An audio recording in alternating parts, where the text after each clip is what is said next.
Yo gamers, we are back in Barony. Lycian here, and today we're going to be making something different. We have been asked several times by several people over many months to make tier lists, and today is finally the day that we do this.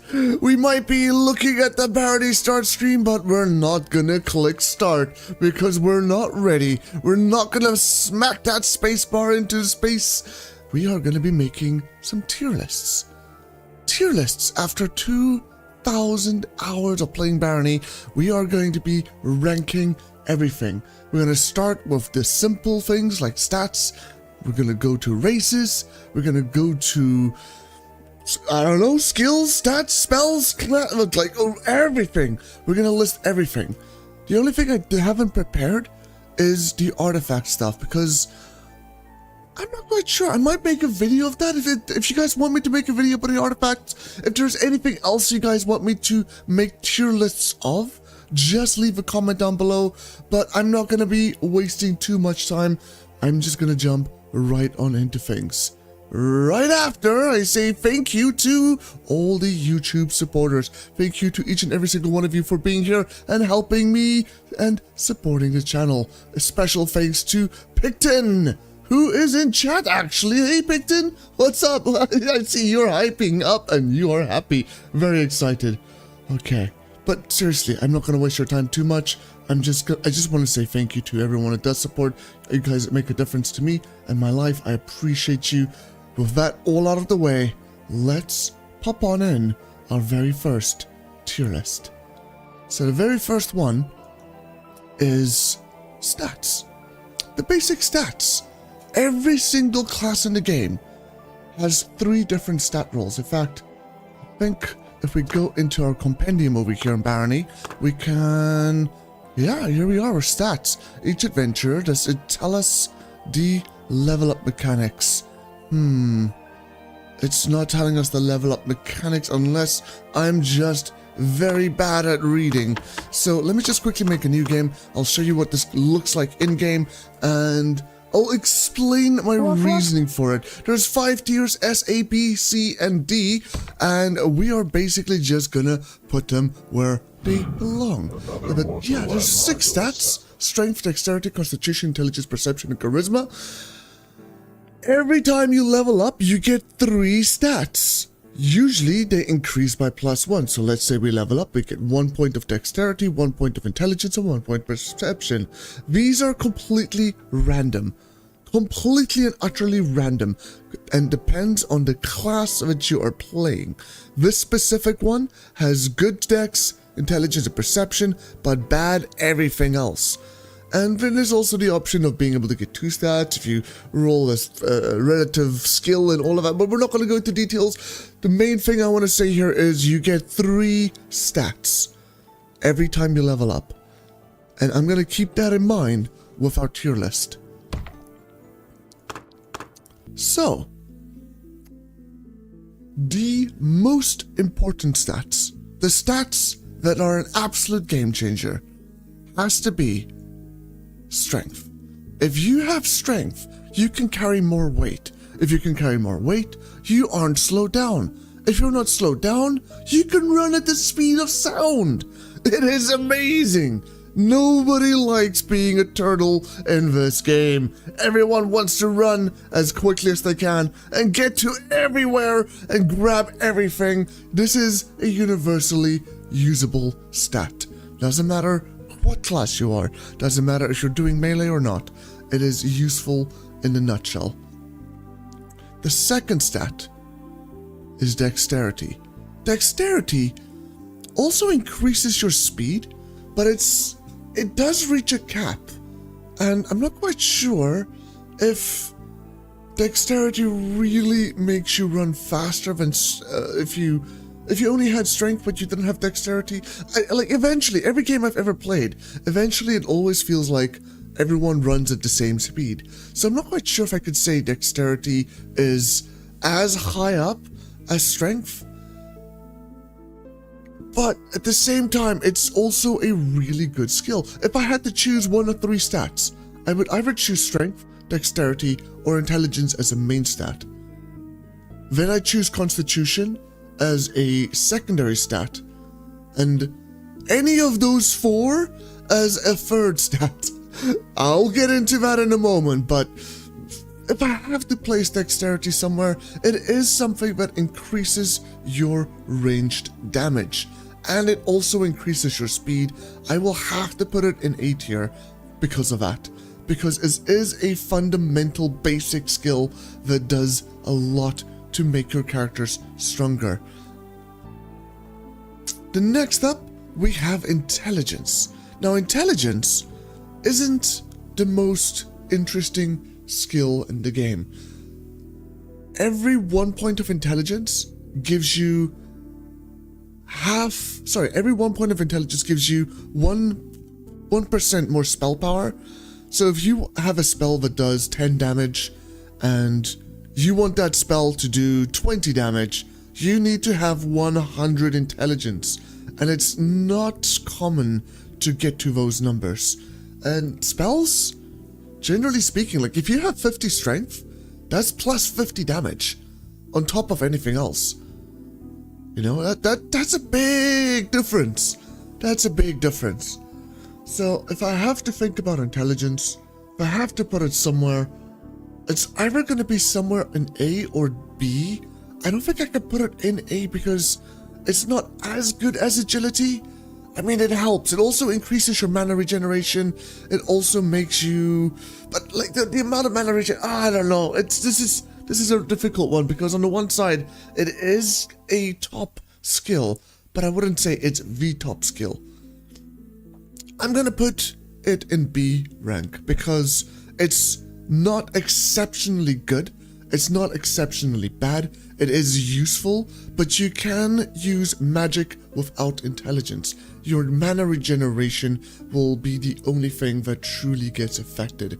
So it's not completely detrimental. You can just supplement that with restore magic potions and all of those goodies. I don't know. This is a thing. Hey Profile, hey Fabrics, welcome on in. Welcome on in, you two.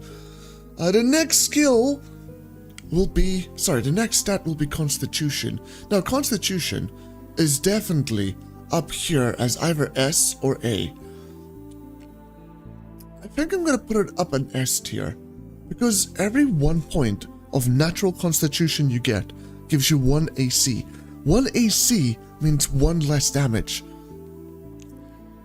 So if you're playing something like a monk, and you just have natural con growth, man, back before they changed the way shields work. Previously, shields you could just get infinite amount of skills on a single enemy.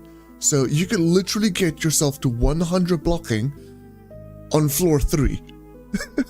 And if you were a monk and you did that, you had like 69 AC. Just for reference, a cockatrice does like 80 damage. You're on floor 3, and you're basically capable of fighting a cockatrice. That's how freaking powerful that was. But yeah, regardless of that, regardless of blocking skill, if you don't even have blocking skill, if you just get a lot of constitution, if you get 30 constitution through a whole game, that's 30 armor, on top of the armor you're wearing, on top of all the blessings. It's really good at reducing all the damage that you take from any form of melee. Not just that, but it also increases the amount of healing you get from potions. So if a potion of healing would normally give you 20 health, if you have enough constitution, it'll give you 50 health or 60. And with extra healing potions, I've seen them go up as high as 250. It is huge. It is huge. Constitution's definitely up there as S tier. 100%. Now, the last two here are universally disliked in the community. I am going to prefix this by saying that in general, most people would take charisma and put it in D tier. I'm not going to do that. and I'll explain my reasoning. Charisma is a very useless dump stat.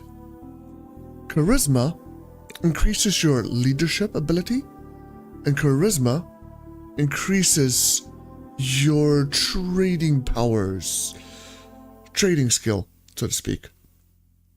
So if you have charisma, you can issue commands to any followers, and you can see the trades from shopkeepers a little bit better.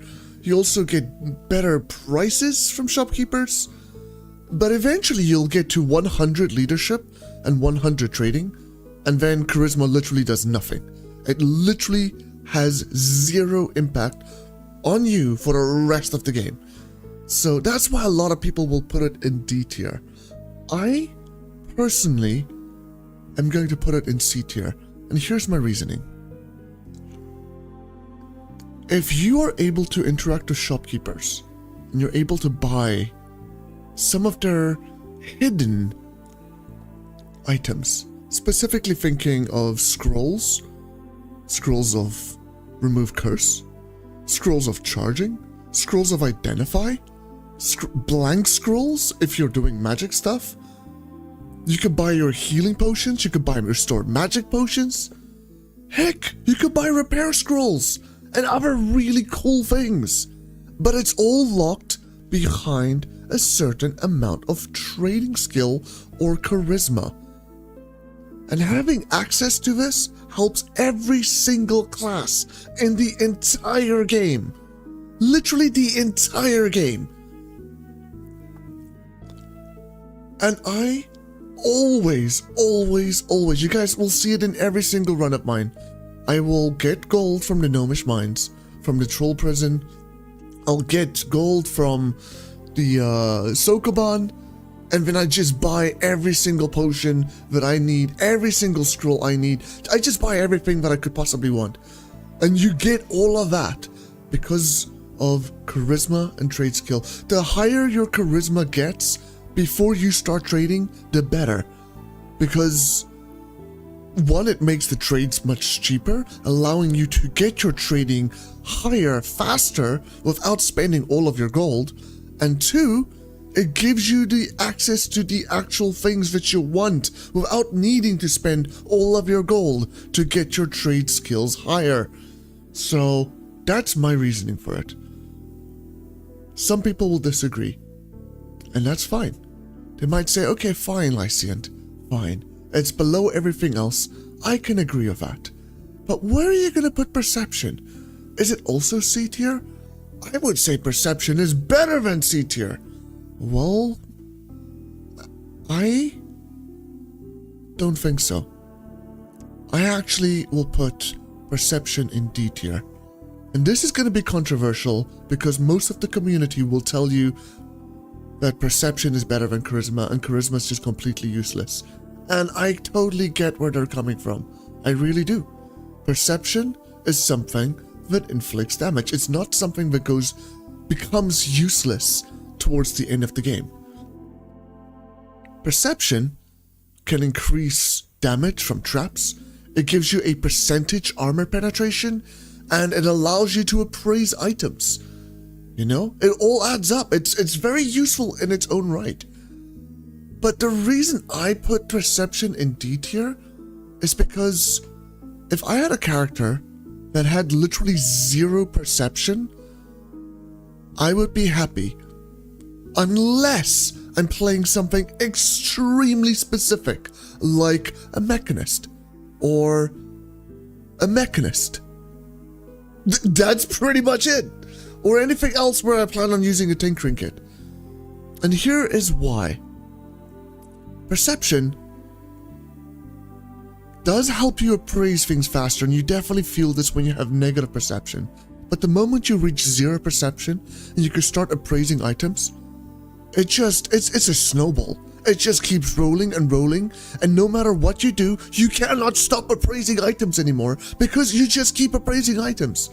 Hell, even if you have negative perception, what you can do is you can drink random potions that aren't appraised, and you can read random scrolls that aren't appraised.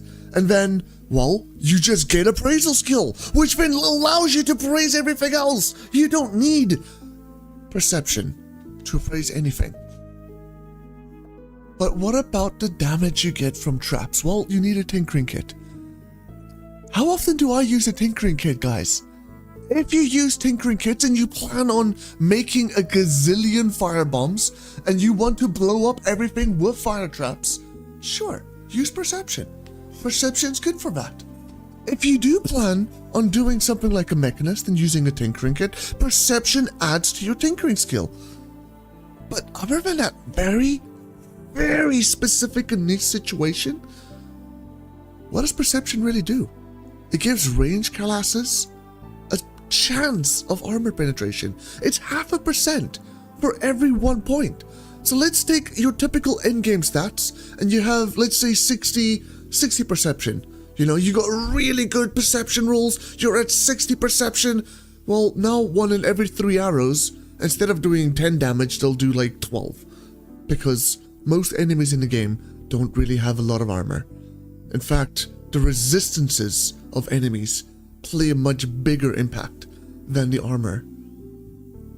That said, it does help a little bit, but it's so negligible. I don't care about perception. Perception doesn't do anything for me literally anywhere, anytime. So that's where I'm gonna put it. And this is where I'm gonna leave our stats tier list. Let me know in the comments what you guys think. Let me know where you would put certain things, if you would have moved something somewhere. I'm specifically looking over there at a charisma and perception. I know that one's controversial. I want to know what you guys think, how you guys feel. Remember, this is my personal tier list. This is the way I look at the game, the way I see it. What do you guys see and experience, and how you want to approach the game is up to you.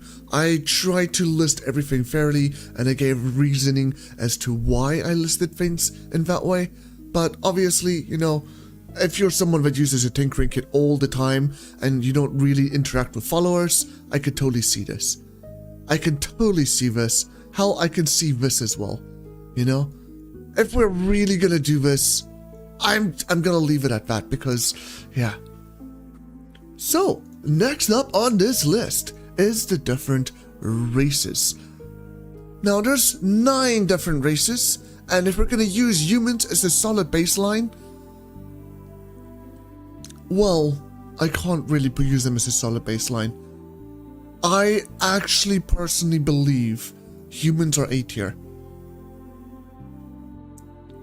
Because being able to interact with each and every single shopkeeper in the game is like becoming a merchant class. This race is literally giving you the full benefits of an entire class. That's huge, okay? But we're not going to put it in A tier. We're going to leave it in B tier and leave it as a baseline. Humans don't have anything special to them. They don't really have resistances. They don't really have weaknesses. They have nothing going for them other than the fact that you can interact with shopkeepers and humans don't want to kill you, which most of the time isn't a problem, you know? It's not a problem. You just kill the humans. In fact, most of the time, when I played as a human, I would murder all the other people anyway. Back in the olden days when Lycian only had 1 or 2 people watching him, one of which was himself, but we don't have to talk about that, okay? There's a very lonely Lycian. Nowadays, we have all of you amazing people here to hang out with us.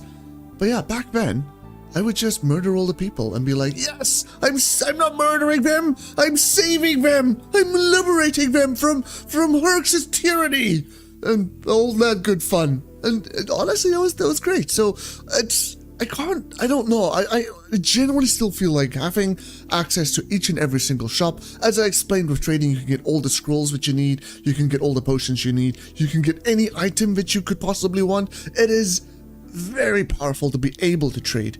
So I genuinely feel humans are A tier. I genuinely feel that humans are A tier.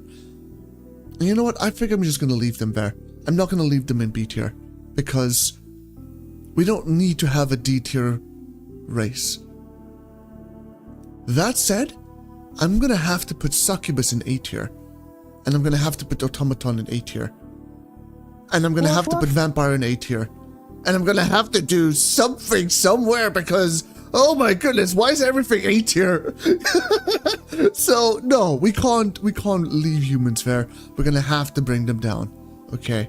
We're gonna have to bring them down and have fun with this. Okay? We have to have a baseline somewhere. And this is just gonna be that baseline.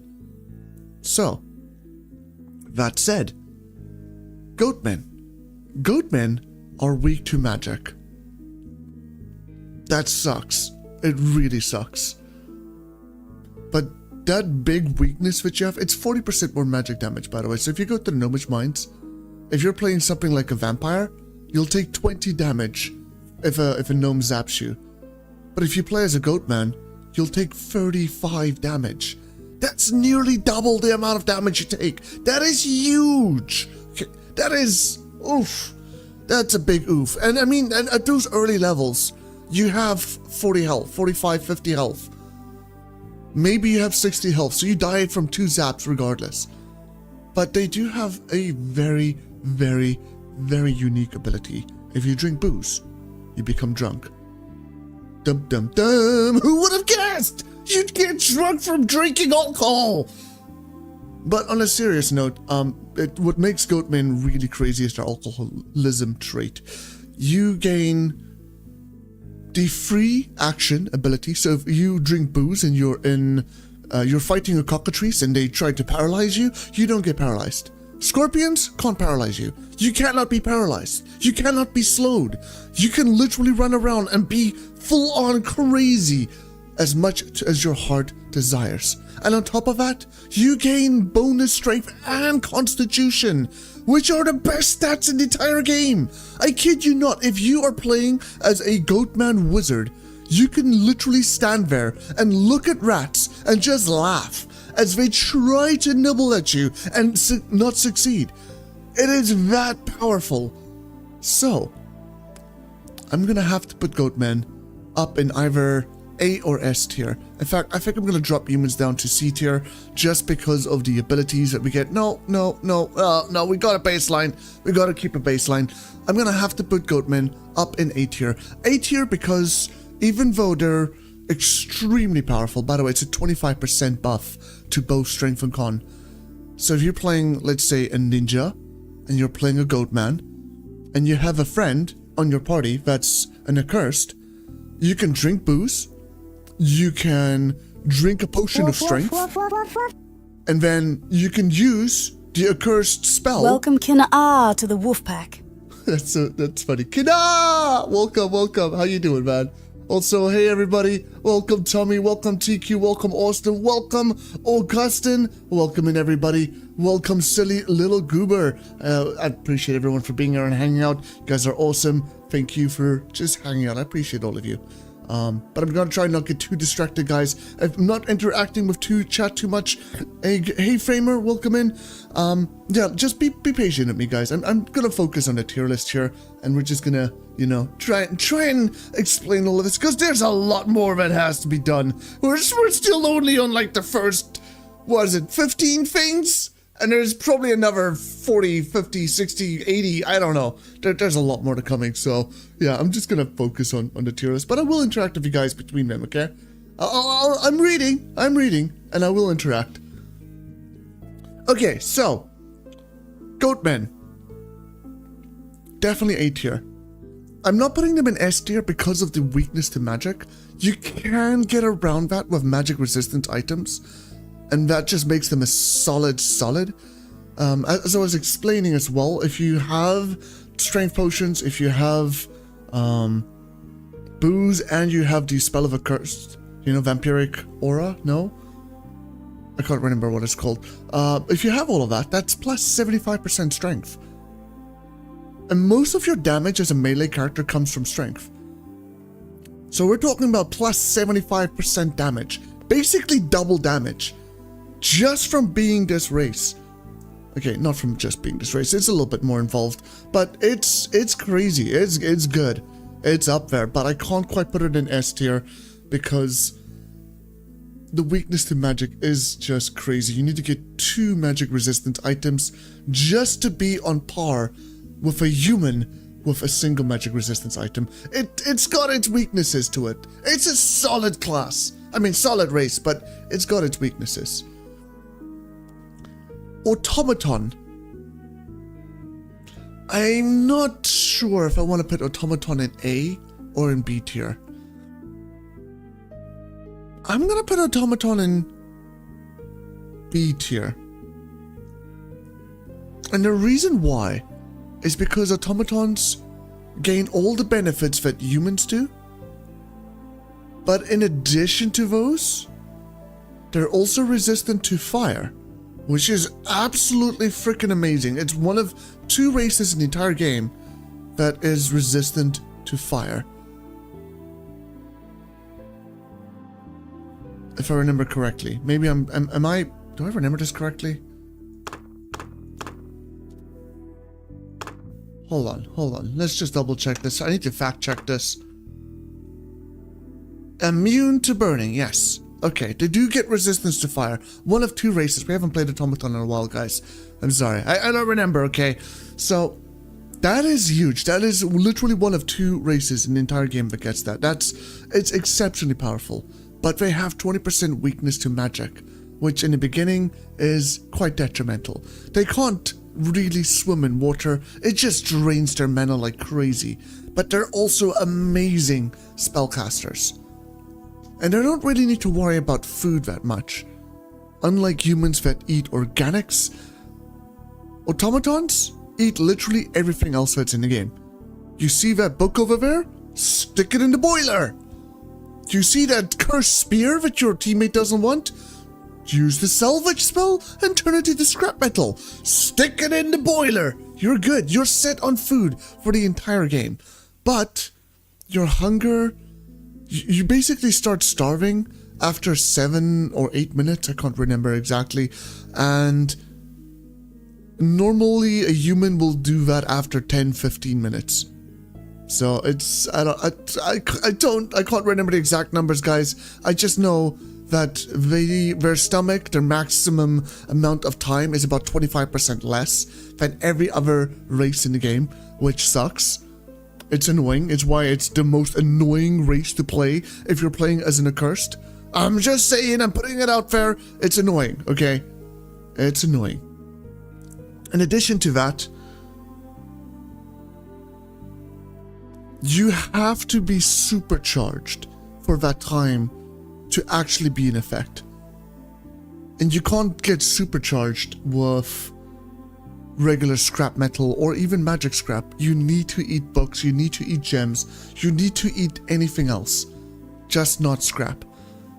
And that's okay, because if you get yourself a feather and you get some blanks, you can make scrolls of fire, which for most races are bad. You know, it literally sets you on fire. But for the automaton, it literally supercharges you. So your boiler instantly gets to full. Your mana instantly gets a full restore. And you're just set. You're absolutely set.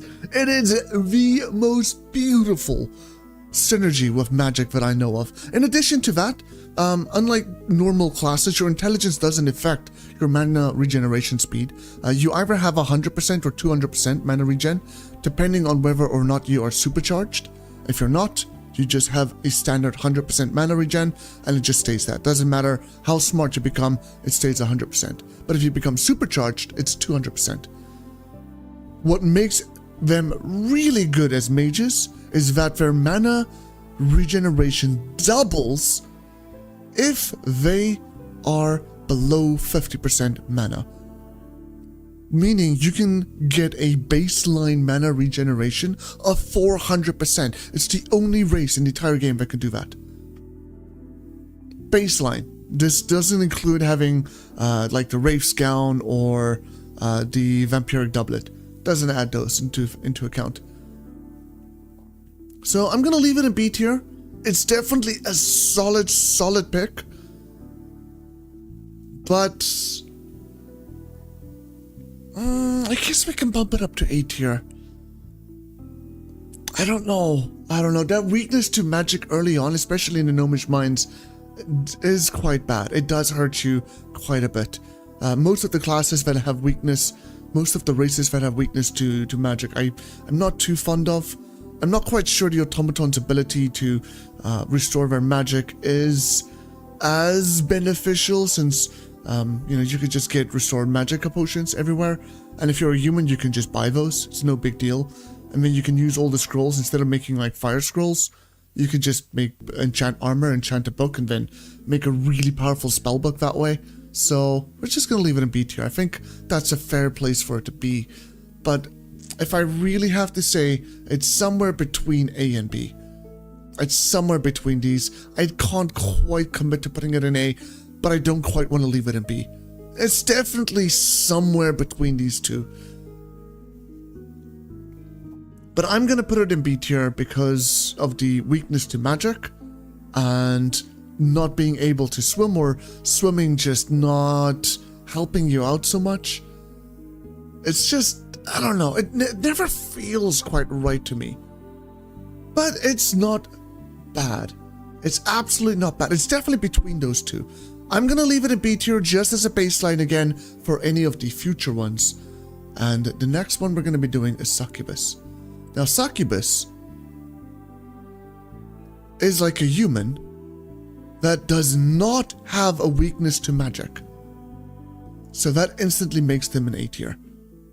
In fact, they have a resistance to magic, 20%. So instead of going into the gnomish mines and taking 25 points of damage, they just take 20 points.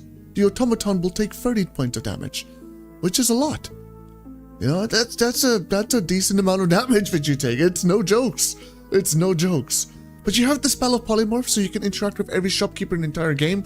You can walk through, you can recruit all of the humans in the game. Basically, you're like an automaton or a human. It's just you're a monster race. In addition to that, you can also use every single item in the game. They are the most versatile race in the game. So maybe they're actually S tier. Because if you think about this, if you can interact with every single shop, you can buy all of their blank scrolls, you can buy all of their scrolls of remove curse, you can curse all of that, and now you don't just have blank scrolls to curse stuff with, you also have remove curse scrolls. So you're cursing things twice as much as you would otherwise. We literally had a book of -40 with a succubus once because of all the scrolls we bought. Bought, not found, but bought. That was what, 10 times more spell power when casting from the book? It's huge. You can't deny that. In addition to that, like I said, you could buy all of your other things, repair, remove curse if you ever feel like removing curses, charging, just everything else that you could possibly want. You can get access to all the potions you want, every single shop you want. You can have as much money as you want. I think this is definitely up there as an S tier. Definitely up there as an S tier. Insectoids. I personally don't like playing as an insectoid. There's nothing wrong with them. I just personally don't enjoy the insectoids. They have a natural resistance to poison, which does help you against hunting ammo. So, any insectoids or kobolds that use hunting ammo, well, they can't hurt you. Well, they can still hurt you, but they don't slow you down. The slow effect from hunting ammo is honestly far more detrimental than the poison effects, because the poison doesn't last long. It's like 3 seconds. You take maybe 1 or 2 ticks of damage. It's not really a big deal. Not at all. But, yeah. You only have a maximum of 100 mana. Food restores a percentage of your mana. So I think if you eat like a piece of meat, it was, what was it, 40, 50 points of mana that you get? Allowing you to essentially turn all the food in the game into like mana, which is great. It's definitely a nice benefit, but I still don't like them as a spellcaster. I'd much rather have the natural mana regen than have a passive mana degeneration. And then on top of that, my spells eat it up as well. Like, you just lose mana the whole time. You never gain mana unless you eat stuff. So the novelty of being able to eat food and then have enough mana to do everything, it's there, and you definitely can do it. You can get away with it. It's just not... It's not convenient. Or it's very convenient, depending on how much spells you cast. But if you're playing a melee or a ranged class, it's definitely good. It's definitely a solid class, solid race. It's just, I'm not quite sure where to put this. The spells they get, Spray Acid, I honestly hate Spray Acid. It's one of the worst spells in the game. Dash is really good for any ranged characters. Or if you're trying to like escape a minotaur or something, Dash is really powerful. What was the other one? Flutter. You know, having access to some form of levitation to go over pits and stuff is definitely a very, very solid spell to start with. But, not sure. I'm not sure where to put this. I feel like this is a C tier. Because they really only excel at melee and ranged. Not so much at magic. Their abilities, their spells, it doesn't really do too much. It doesn't really impact things too much, you know? Being able to see your hunger bar is pretty nice too. That's true, Austin. Being able to see your hunger bar is nice. But in general, I wait until I see you are hungry and then I eat food. You know, it's not quite fair. By the way, I think I completely forgot to change the title over on Twitch. So let me just quickly do that. I can't believe nobody's told me. Lyciant! What is this? I thought you're playing hardcore on Vampire Arcanist! No, this is a tier list. We're just doing tier lists, okay? There we go, tier listing everything. I should probably also pop this on the stream on into Discord. I'll just do that afterwards. It's not a big deal. It's fine. It's fine. Let me get chat back so that I can see what you guys are typing. I am reading chat, by the way, while I'm doing all of this. And I like that idea of the Spray Acid Barony Challenge, Dawnbreaker. I hate it. I hate it, but I like it. Also, Seth, don't worry about it. There's always the VOD, man. It's always VOD. Freedom Food gives Insectoid worthy be A tier, but no more. But food is so common in the game as well. Like, you're absolutely right, Seth. Food does give Insectoid a advantage. Being able to eat anything and everything. Because you can eat cursed food, you can eat rotten food, you'll never puke from food. You literally have access to all the food in the game. Except for anything. So it's kind of like an automaton, just with any and all the other foods.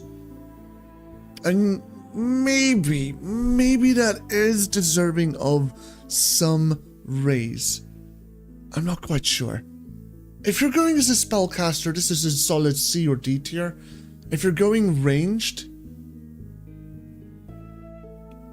I would say it's like a B tier, maybe an A tier. You know what? I'll put it in A tier then. So if you're going magic, C, D. If you're you know what? We'll put it in B tier. It's not a bad race. It's not a bad one. It's just the only things that you really have going for you is you've got resistance to poison. You don't have magic resistance. You've got resistance to poison. You have dash and flutter, and you can eat anything. Like, that's it. That's literally it. That's all you have going for you. Which I guess is on par with you can only trade with shopkeepers. They're good at one thing, where Succubus is good at like everything, and Goatman is extremely good at two things. Yeah, I think B tier. We'll leave it at B tier. Skeleton! Ooh. Skeletons. They're immune to burning, and they have magic resistance. And in addition to that, they have built-in life saving. I'm gonna put them in a solid A tier. This is a solid race. You can take as much time, you can play the game as slowly as you want since you don't have to worry about food at all. You know, that already puts them above insectoids. Magic resistance, they don't have, you know, food. Who needs food, you know? The only negative about skeletons is your regeneration. But if you play something like ranged, which again, you know, if you're playing insectoid, you're probably going to be playing ranged, you're not going to be playing magic. If you're playing a skeleton, you're probably not going to be playing magic, you're going to be playing ranged or melee. So it's literally equivalent to each other. It's just better. It's just better. Sure, your health and mana regeneration is weaker, but there's ways around that. You know, you can get potions of healing, you can get Troll's Blood, you can get a Ring of Regeneration, you can get the Vampire Doublet, or other things for the mana regeneration, all of that. But the big thing here is that, you know, you don't have to eat food. If you literally want, after you've cleared every single floor, just go AFK. Go AFK, go make yourself a sandwich, watch a freaking movie, come back to the game. Now you're at full health, full mana. You're immune to burning. Fire doesn't hurt you, so sit in the water of the swamps. Just AFK there. Get yourself 2 free levels, in addition to that, water walking for the rest of the game. Because you don't burn, you don't have to drop into water. You know, you've got all the freedom to do whatever the hell you want. You know? The ghouls? The castle with the ghouls? You know which one? The little fortress where they spawn all around you? Where most people die, or where we just abuse levitation to get a lot of experience? Yeah, you don't have to do that. You just go right click on each and every single ghoul. Now they are your friends. Because they're your friends, you can easily take them out and get a metric butt ton of levels. No, it's definitely A tier. I almost want to put it in S tier. But the only reason I'm not putting it in S tier is because of the bad regeneration. I think that's the only thing that I personally would hold them back with. I don't generally play them as a melee caster. By the way, for everyone saying that skeletons have bad regeneration, you are right. But if you don't treat them as a magic character, if you only treat them as a martial character, martial race, someone that uses either ranged or melee, and your mana is never going to be used for any sort of spells, you actually have about 75% healing, so to speak, quote unquote, as any other race in the game. 75% of them. Not 25%, 75%. And the way I calculate that is if you gain 1 health every 48 seconds instead of 1 health every 12, and you gain 1 mana, I can't remember the mana numbers, but ultimately your health and mana regeneration combined is the equivalent of 75% of a normal character's health regeneration. That's really not bad. It's like, if you're just looking at one of them at a time, yeah, it's bad. But 75% overall isn't that bad. And the fact that you have your second life, the fact that you can drink potions of restored magic to do that, on top of having access to all the healing potions so that you never have to, it's definitely up there as a solid A. Definitely. But I'm not going to put it in S because of the health and mana regeneration. That 75% reduction is quite detrimental. I just don't want anyone to get confused here. When I say 75% reduction, you have 25% base regen. But if you combine both your health and mana regeneration, it's the equivalent of having 75% normal health regeneration. It's just split into 2 different bars. That's it. That's the only catch. Here's the other big thing. You find yourself a vampiric doublet, and you gain 1 mana every 2 seconds. That's basically gaining 1 health every 2 seconds. And gaining a second life. No, I think I'm misremembering this. I think you just have normal mana regeneration then. So it's 1 every 12. Which is literally the equivalent of the normal character, you know? Only it's all in mana, so when your health pool is just there as kind of like a second health bar. Yeah, no, solid 8 here. We'll leave it there. Skeletons, absolutely amazing. Absolutely fantastic class. If you play skeleton as any range class, you're basically just immortal. If you play them as melee, it's a little bit trickier, it's a little bit riskier, but that's just melee in a nutshell, you know, it's a riskier role to play. Next up is an incubus. Ooh, incubus. Have a great party there, Tommy. Have a great party. Thank you for hanging out, man. Appreciate seeing you. Okay. So incubus. What are we gonna do with incubus?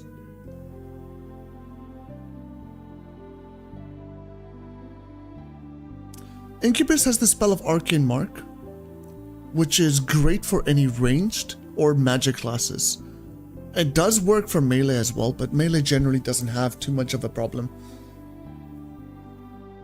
You also have the spells of teleport, so you can teleport behind things if you want to be sneaky. You have 20% magic resistance, but that's pretty much it. You can use blessed items, but even if you can use blessed items,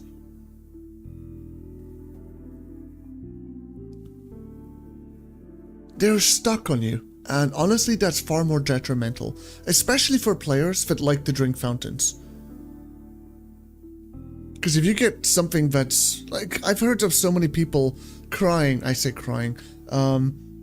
being upset or unhappy because their whip or axe or mask or something got stuck to them because they drank from a fountain and got blessed. And that's just annoying. It's just extremely annoying. It's happened to me. It's happened to me many times. You guys have seen it. Because it's so annoying, I'm really looking at C tier here. But I can't commit it to C tier because Arcane Mark is such a powerful spell. But you don't need Arcane Mark either. It helps during the first 5 floors. And sure, it does help against the... if you're doing magic, it does help against the bosses.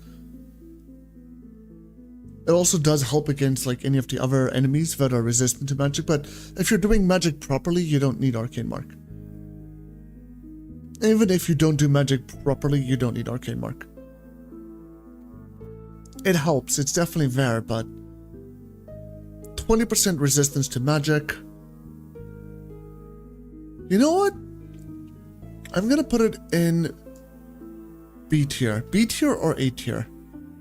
And my reasoning for this is, if you drink from a fountain, even though it can be detrimental to you, if you get a succubus, that's a really strong ally that you can get really early on if you want to play with followers. And if you go to hell, or just even in the crystal caves, or from fountains later, if an incubus spawns, you can make friends of them as well.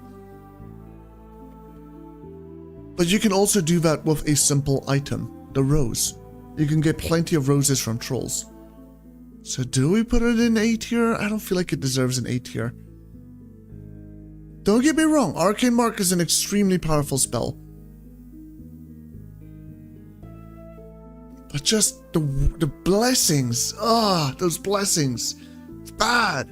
Not being able to interact with shopkeepers nearly as much is not as great, so your scrolls and cursing capabilities are limited. I'm gonna put it in B tier. I don't think it's a C tier. It's not weaker than a human. I won't necessarily say it's much better than human. Like, it balances out very... It balances out. It definitely does. I don't think I can quite afford to put it in A tier. I don't think it deserves it. It's a really great race, but it's a very balanced race in terms of how much strength it gains, all of its capabilities, versus what it loses. And it loses the access to curse efficiently. It loses access to magic in that sense. You can't become as powerful as of a mage as you otherwise would have. And you also can't really get rid of blessings the way you can with curses. You have to curse things. So yeah, I can't afford it. In my mind, I can't see this in A tier. Even though Arcane Mark is such a good spell. It all balances out. Goblins! Please don't hate me. Please don't hate me. Please don't hate me. Everyone's unliking, everyone's disliking, everyone's unsubscribing, everyone's creating a lawsuit. How dare I do this to the goblins? Honestly, it's not D tier. It's C tier. And the reason why is they're good at only one thing. Melee. You gain additional melee skills with all other weapons. How often do you swap weapons? I never swap weapons. I use the one weapon that I get, and that is my weapon for the rest of the game. There are so many different weapons that drop, so many spares, you don't need to swap weapons. I mean, you can if you want to maximize your damage, but you don't need to do that either. You can easily just get rid of everything and just kill everything and destroy everything with a single weapon. And generally speaking, it's better to focus on a single weapon. And the fact that your things level up slower is bad.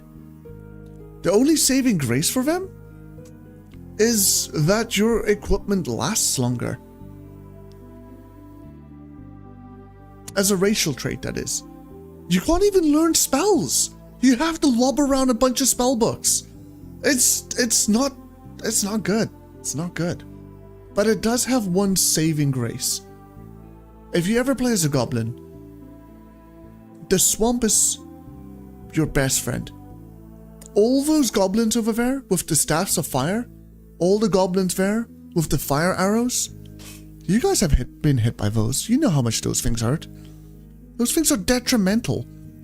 They're literally things that end runs.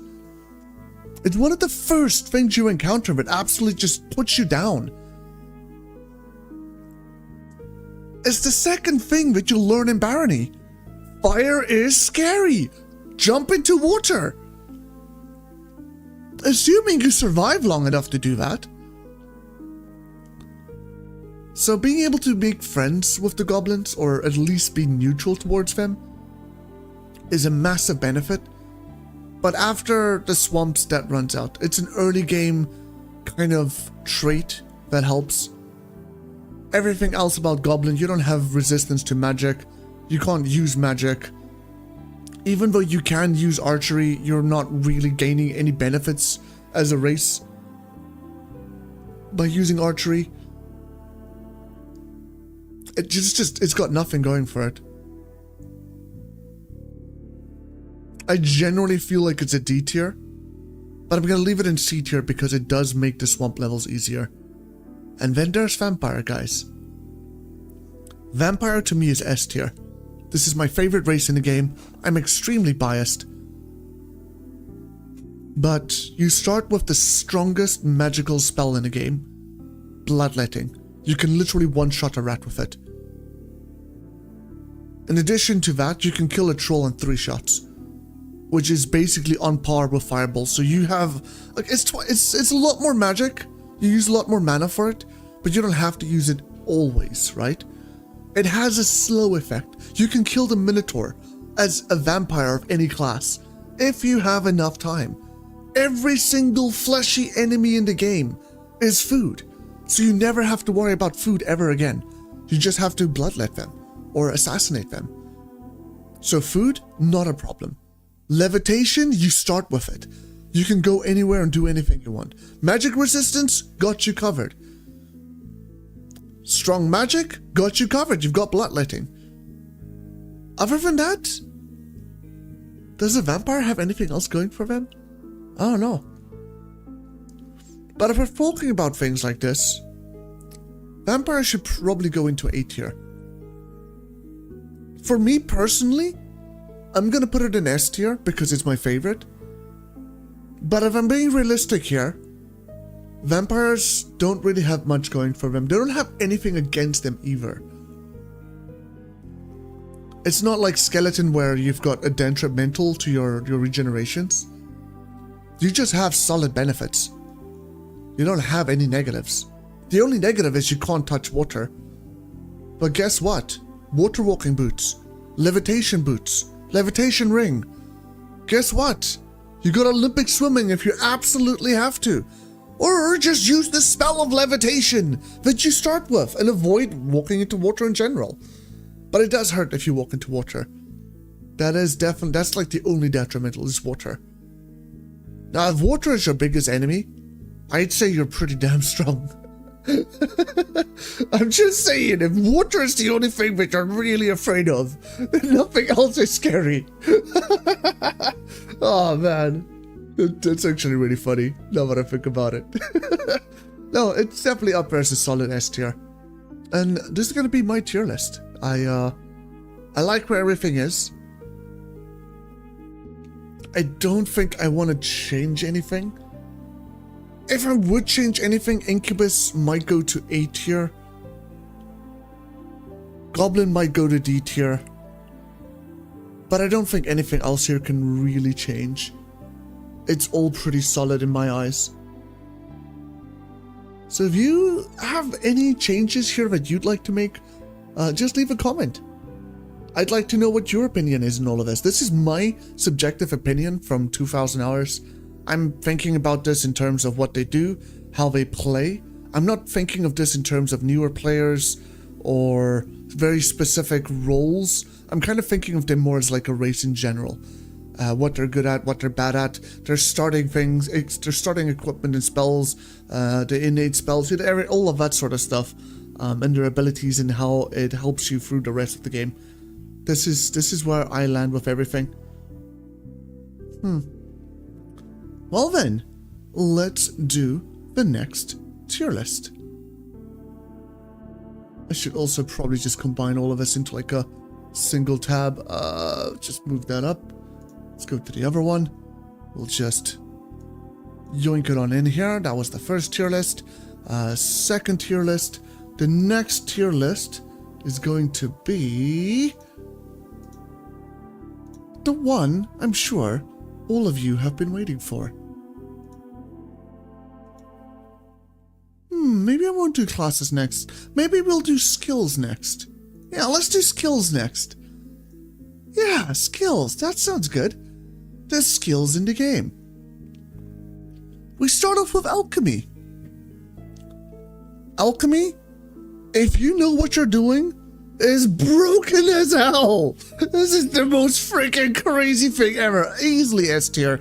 You can make yourself a gazillion extra healing potions, all the mana restore magic potions that you could possibly want. It's anything and everything. It is honestly overpowered to heck. I avoid using alchemy flat out just because of how powerful it is. It is insanely good. Okay, it's easily up there as one of the best. The next on the list is tinkering. That is tinkering, right? If that's not tinkering, I mean, is that appraisal? I actually don't know. This is trading. I think this is tinkering and this is appraisal. Okay, so appraisal. What are we going to say about appraisal? Well, you can identify items. That's it. You can identify items. If you know the values of all the items in the game, then you'll know what it is without even needing to appraise it. You see me do this all the time. But if you don't know if it's cursed or not, you might not want to use things. So just being able to tell if things are cursed or not.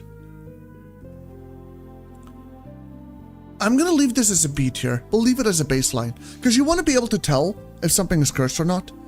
But it's not something that will change the way you play the game. Like, you can play the game without appraising anything. And I don't mean simply by looking at the values. For example, if you see a weapon, you don't know if it's cursed or blessed or whatever, it doesn't matter. It'll break eventually, right? Unless you're legendary at it, in which case you'll probably just one-shot everything anyway. It doesn't really boost you. You have the spells of identify and the spells of... Sorry, the spells of identify and the scrolls of identify, right? So if you really need to appraise something high value, you can. Everything else that's lower value, you don't need 100 appraisal to do that. It's something that helps you, but not something that changes the way you play the game or affects your runs in a tremendous way. It's literally just there to see if things are cursed or blessed. And if you don't know the values, to tell you what it is. And the only things that you can't appraise is rings of levitation, life-saving amulets, regeneration rings, you know, those very high value items, artifact items, all of that, which you know anyway. Everyone knows 2000 is a ring of levitation. Everyone knows it. Everyone knows that all the artifact stuff has their benefits and what they do. Like, you don't need appraisal for that. You know it's not cursed. So it's just for the general items. So I'm going to leave it as a B tier. It'll be our mid-rank thing. Axes. If we're talking about melee, Axes is a solid S tier. Axes is probably the best weapon skill in the game. If you do a charge attack with an axe, you gain 3 seconds of slow on that target. You can kill minotaurs. You can kill cockatrice. You can kill crystal golems. You can kite anything in the game. If they are slowed, it's like playing a wizard with the cold spell. Only you are melee. It takes a bit longer to do, so you're kind of limited to 1, maybe 2 enemies at a time. But the fact that you can kite any enemy in the entire game is absolutely massive. Absolutely massive. Definitely a solid S tier. Blocking. I'm going to put blocking in A tier. If you're able to block enemies, you don't take damage. If you don't take damage, you live for longer. Bats, just block them. You miss attacking them, that's fine, just block them. They don't do anything to you. Skeletons, if they have an axe, sure, okay. Be wary. If they have any other weapon, who cares? Archers, who cares? The only thing that you ever have to be afraid of if you maximize your blocking potential is magic and fire. And if you play something like an automaton, it's only magic. Get yourself some magic reflection and all of a sudden you are a demigod. Get magic resistance, you're still a demigod. Blocking is definitely up there as A tier.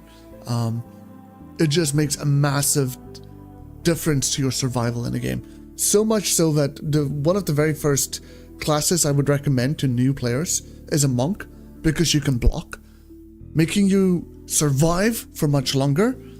You start with the Ring of Slow Digestion, you know, for food and all of that. Either way, you have a lot of survivability. That's one of the big factors. Succubus Monk. Extremely versatile, gains benefits from everything. Cursed, blessed, doesn't matter. You have it. You can trade with shopkeepers. You can block. You can punch. You don't need weapons.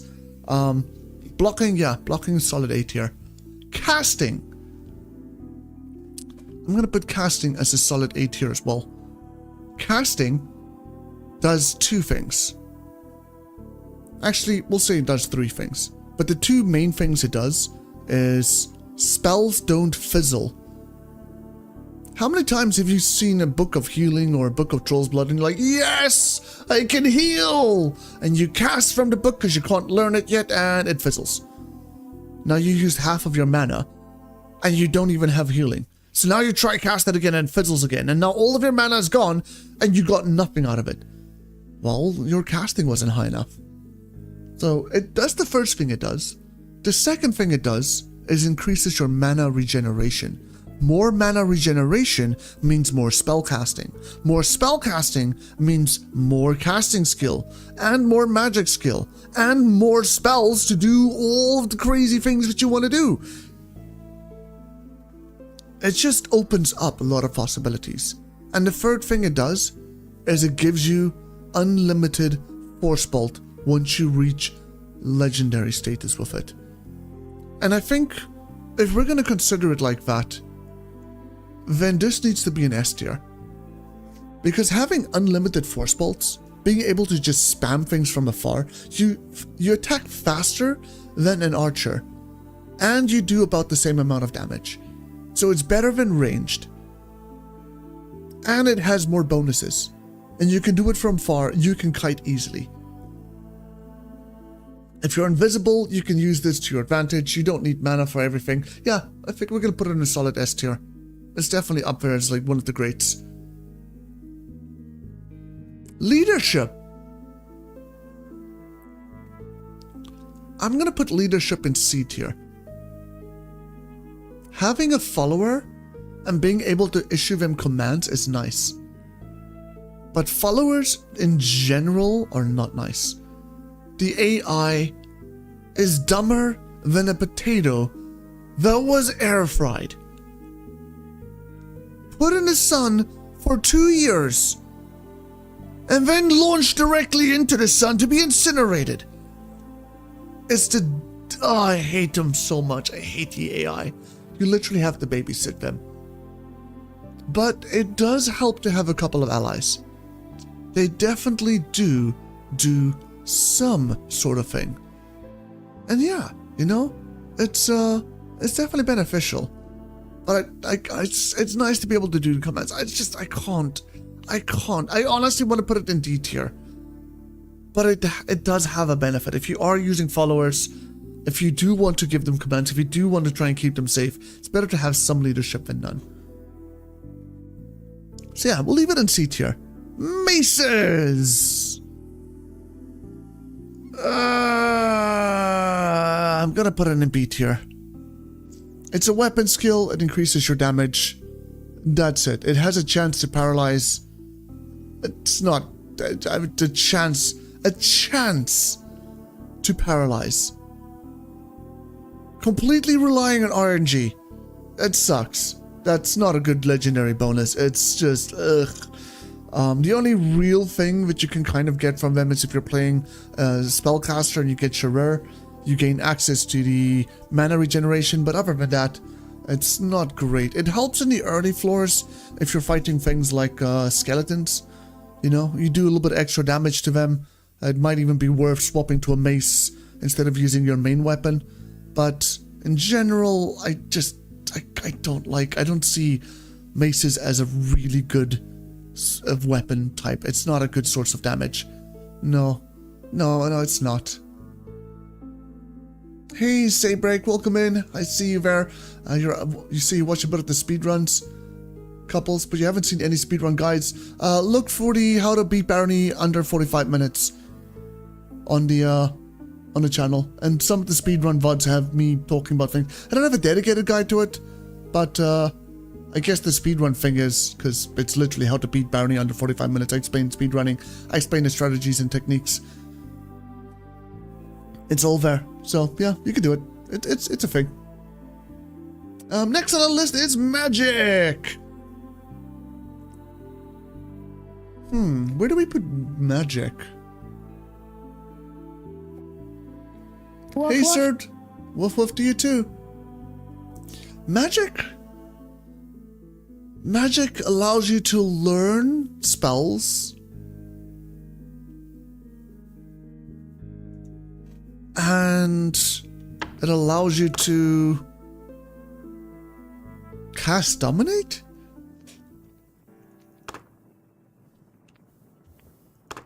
I think that's pretty much it. Another mortal on my doorstep. Oh, it does increase your spell power bonus.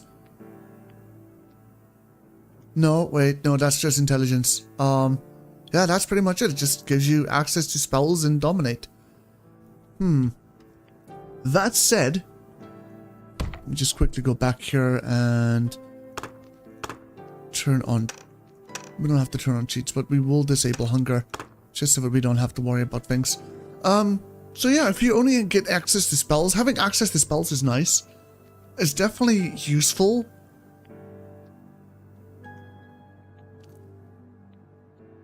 But 60 points of magic basically gives you access to magic missile, extra healing. You don't have access to levitation, but you can get rings and things for that, so it's not a big deal, and you can cast it from book if you really need to. Potions, you know, I usually just use the potions. Dominate is really good, but it's also risky. Being able to just dominate everything in the game is hilarious. Being able to dominate a couple of cockatrices and then win the game that way, because you need like 3 cockatrices and they'll kill the twins for you. Like, that's it. You just literally 3 cockatrices and you win the game. More than 3 cockatrices is just overkill, which is hilarious to watch. Well, we'll do that again someday.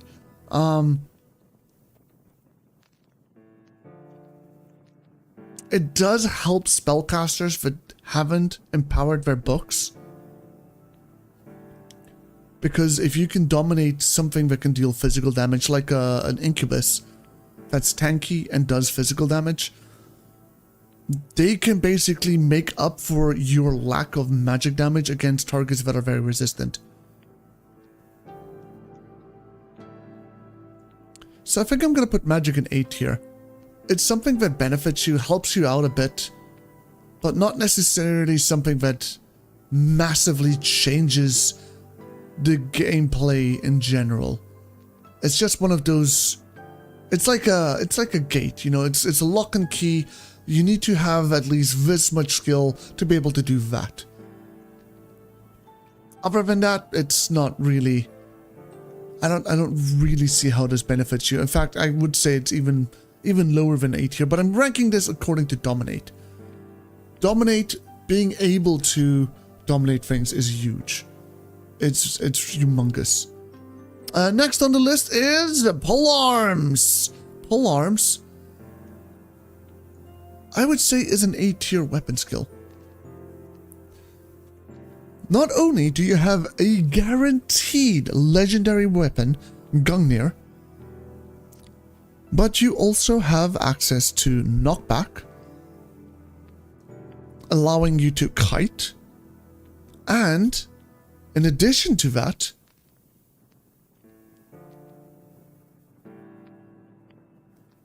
it's one of the most versatile weapon types of damage resistances in the game. Like cockatrices take more damage from polearms, golems take more damage from polearms, a lot of the enemies in the late game take more damage from polearms. Or at the very least, they're not as resistant to polearms, if I remember correctly. So yeah, no, it's definitely a solid A tier. Ranged doesn't do a lot of damage. Because it doesn't do a lot of damage, bleh. But I can't, in good conscience, leave it in D tier. And my reasoning for this is, where melee damage is a risky gameplay, it's high risk, high reward. Ranged is low risk, low reward. Because it's low risk, I'm going to put it in A tier. It's a slow play style, but it's a very safe play style. You can practically win the game without ever getting any damage at all. With enough sneak, you're invisible to all enemies. If you have a ring of invisibility, you're invisible to all enemies. If you are invisible to enemies and they cannot see you, you can just shoot at them, run away. Shoot at them, run away. You'll never take any damage for the entire game. That's huge. That's massive. I feel like that deserves an S tier. But because of the lack of damage it does, I can't in good conscience put it in an S tier. It has to be an A tier. But sneak is definitely an S tier. Because if you are invisible because you have 100 sneak, well, nothing can hurt you. Just as I've just described for ranged. You can literally just run around and just do whatever the hell you please. Run away and you'll be fine. It's not as good on melee, but it's still really good on melee because you can run up behind, get a nice free charged attack and sneak attack bonus. And most enemies will just get one shot. If they don't get one shot, you can do one quick attack afterwards and they're usually dead. It's not a big deal. You can kill things before they kill you. And if you're fast, you can kite and kill multiple enemies at once. It's definitely up there as a solid S tier. It's also one of the big reasons why Ninja is such a powerful class in the game. I'm doing good, sir. I hope you good too. Sorry, I'm not interacting with chat too much. I'm focusing on a tier list here, man.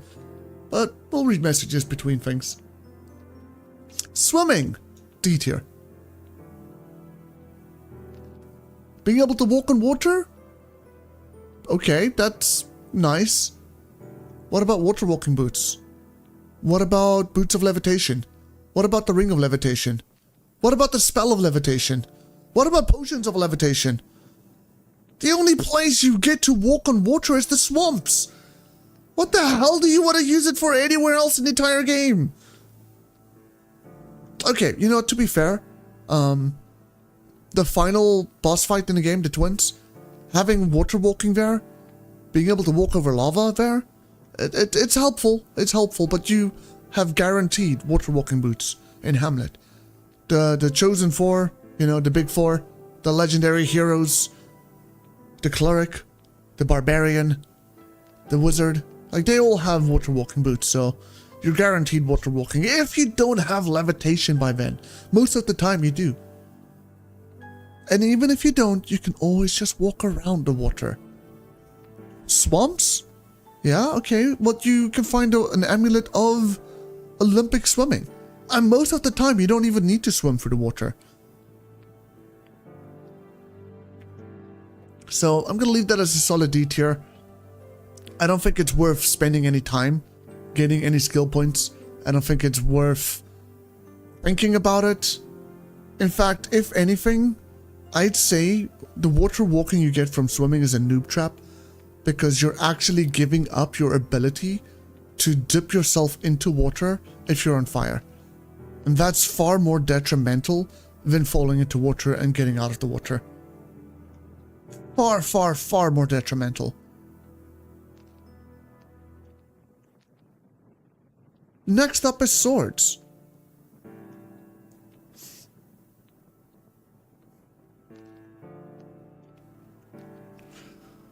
Swords is a tough one for me. I love swords. I love swordplay. I love the idea of swordsmanship. I love ninja. I love Drinwin, the best weapon in the entire game, but it's not guaranteed. If Drinwin was guaranteed, I would probably put swords up in A tier. But because it's not guaranteed, I'm going to put it in B tier. The reason why is a lot of enemies in the game are resistant to swords. Skeletons, resistant to swords. Crystal golems, swords. Cockatrices, resistant to swords. You know, it's not, if I remember correctly, resistant to swords. It's not the strongest weapon in the game. It's good against, like, demon kind and all of that. But other than that, it's just okay. It's just an okay weapon type. It's not amazing. It doesn't really stand out. It's not special in any way or form.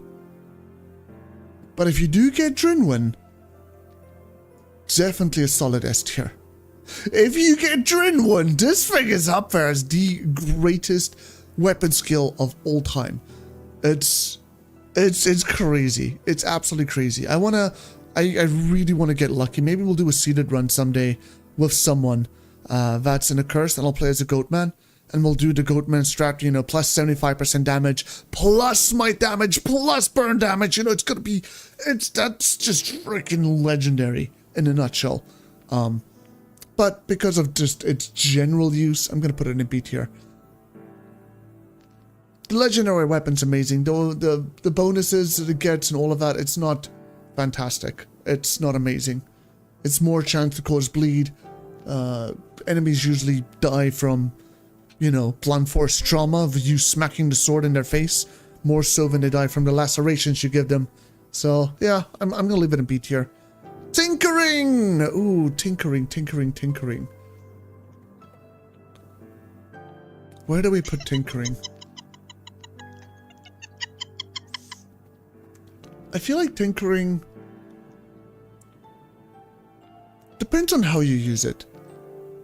Being able to repair your items instead of needing to buy repair scrolls is nice. but you could just buy repair scrolls. There's so many repair scrolls in the game. Unless you get very unlucky. You find them, you can buy them, you can make them if you know what they are, and you have a feather. It's not really necessary either, because most of the equipment in the game, you'll find spares. You know, the first floors, you get yourself spare weapons. You grab spare swords, you grab spare polearms, you grab spare maces, axes, you grab spare weapons. And you just use the spare weapons. If you know which weapons spawn on which floors, it's not a big deal. You don't have to repair anything. What about repairing the legendary stuff? Sure, cool. But you need to appraise it first before you can do that. You need to identify it. As you're going to buy a scroll of identify to identify it, then you can't buy a scroll of repair to repair it. Like, it's not going to make or break you. Tinkering in terms of turrets, I personally don't like turrets. They're really powerful, but they're also very vulnerable. They can definitely make or break a couple of situations, but if you rely on tinkering to do your damage for you, then boss fights tend to be more difficult. Herx just does his burst of lightning and just deletes all of your turrets, unless you have a ton of scrap to spare to make new ones. You know, it's not a fun experience to create stuff on the fly and then redeploy multiple times. It's not fun. If you're using traps, like fire traps, you can one-shot the end game bosses. Herx, you can one-shot. The twins, you can one-shot them. The Minotaurs, you can one-shot them. Literally one-shot. You just have to spend enough time throwing firebombs on the floor, and you can do it. So that's a really good bonus of it.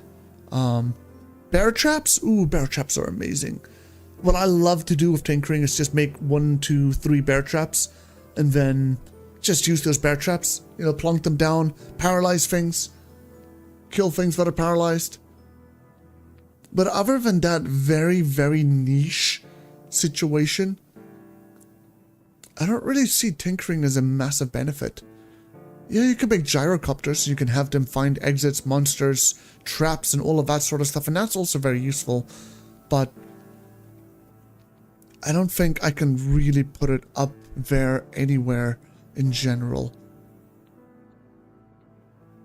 So I'm gonna put tinkering either in C or B tier.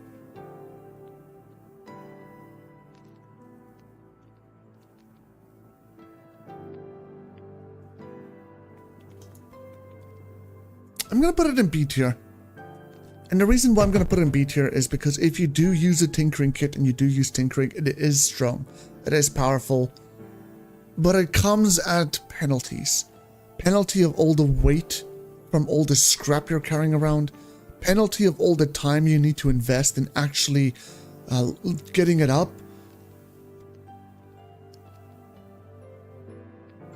But just having access to bear traps and stuff, you don't need a lot of tinkering skill. And just having access to unlimited bear traps, you don't need to carry around all of the magic scrap. You don't need to make a ton of firebombs.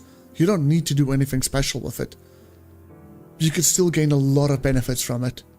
So I'm going to leave it on the B tier, even though it can have some penalties.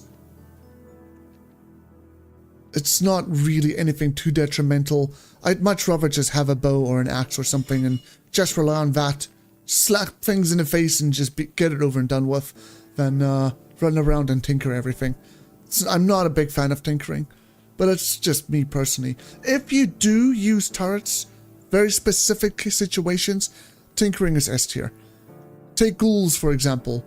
Plunk your turrets down, take troll prison, plunk your turrets down, just release them. Your turrets take care of everything. Gnomish mines, your turrets take care of everything. It's absolutely fantastic. Make a room of death, just throw teleport traps, teleport everything into the room of death. It's absolutely fantastic. But it's a very slow and almost tedious kind of playstyle. So I'm going to leave it in B tier. That's where I'm going to leave at. Yeah, I think that's fine. Trading. Trading is S tier. absolutely S tier.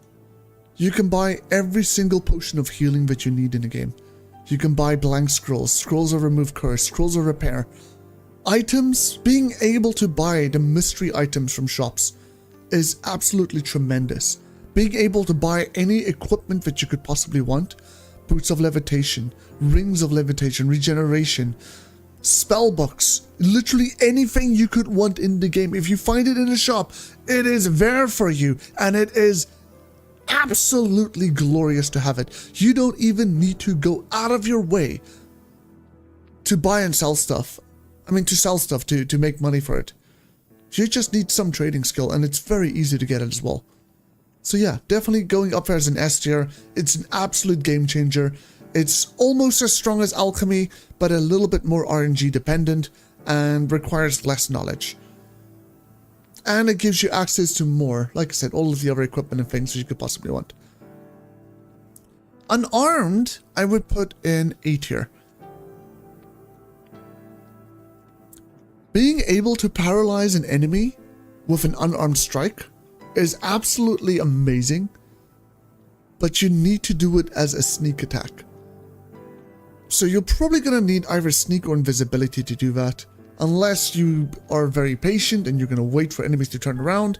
You don't really gain that benefit. But what you do gain is never needing to use any weapons. It's a little less damage, but you don't need a weapon. And not needing a weapon is absolutely awesome. So yeah, I'm going to put it as a solid A tier. It's decent damage, and it definitely makes a big difference if you're doing something like a monk. You know, just having access to paralyze, being able to, like our rat run, when we played as a rat and beat the game as a rat, we absolutely relied on being able to paralyze enemies to be able to kill them. And this is a rat that has no strength. I'm just saying, if they can do it, anyone can do it. And yeah, let me know in the comments what you guys think about the tier list, what you would change, what you would order, where you would put what.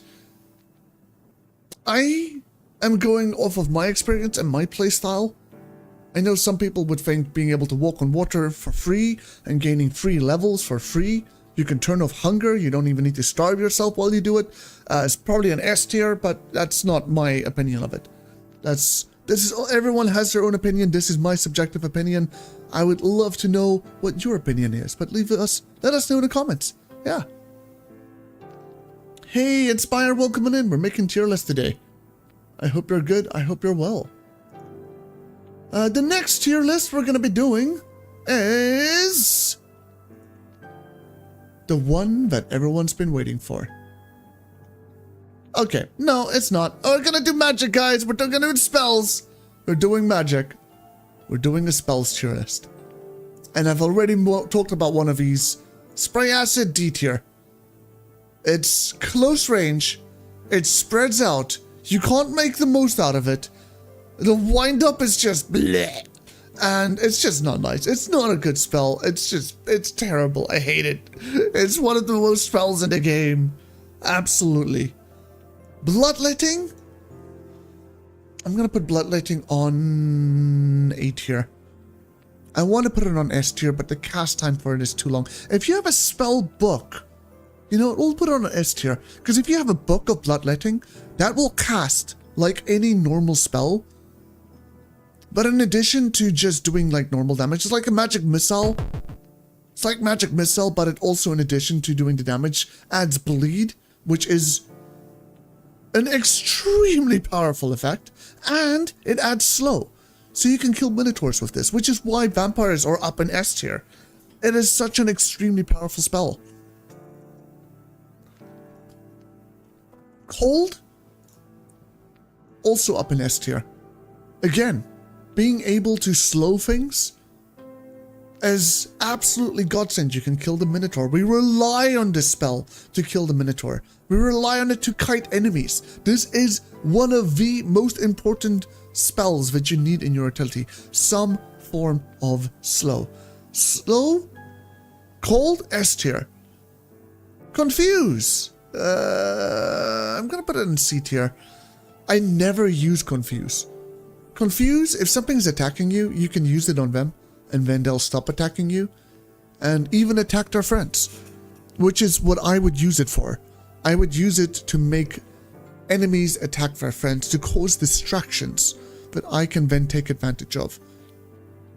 It's like a ring of conflict, but in your pocket.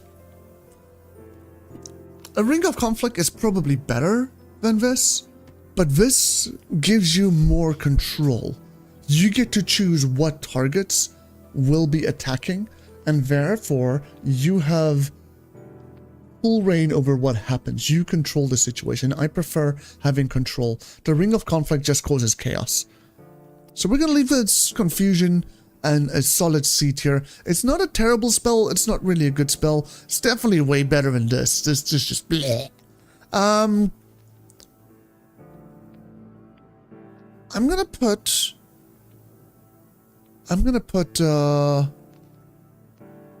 Cure Ailment in B tier. If you can find a Blessed Cure Ailment book, that's actually nice, because you give your anybody that receives this cure regeneration, so they can heal some health at the same time, but you need a blessed book for that. If you don't have a blessed book, that's fine. You can just cast it. It's a great way to get rid of status effects. You're drunk? Okay, get rid of it. You're hungover? Okay, you can get rid of it. You're burning? You better get rid of it quickly. You're poisoned? You can get rid of it. Your friends are paralyzed? You can get rid of the paralyzed. You know, it's a status effect thing. You're slowed? You can get rid of it. It's definitely good, but it's not something that gets used too much.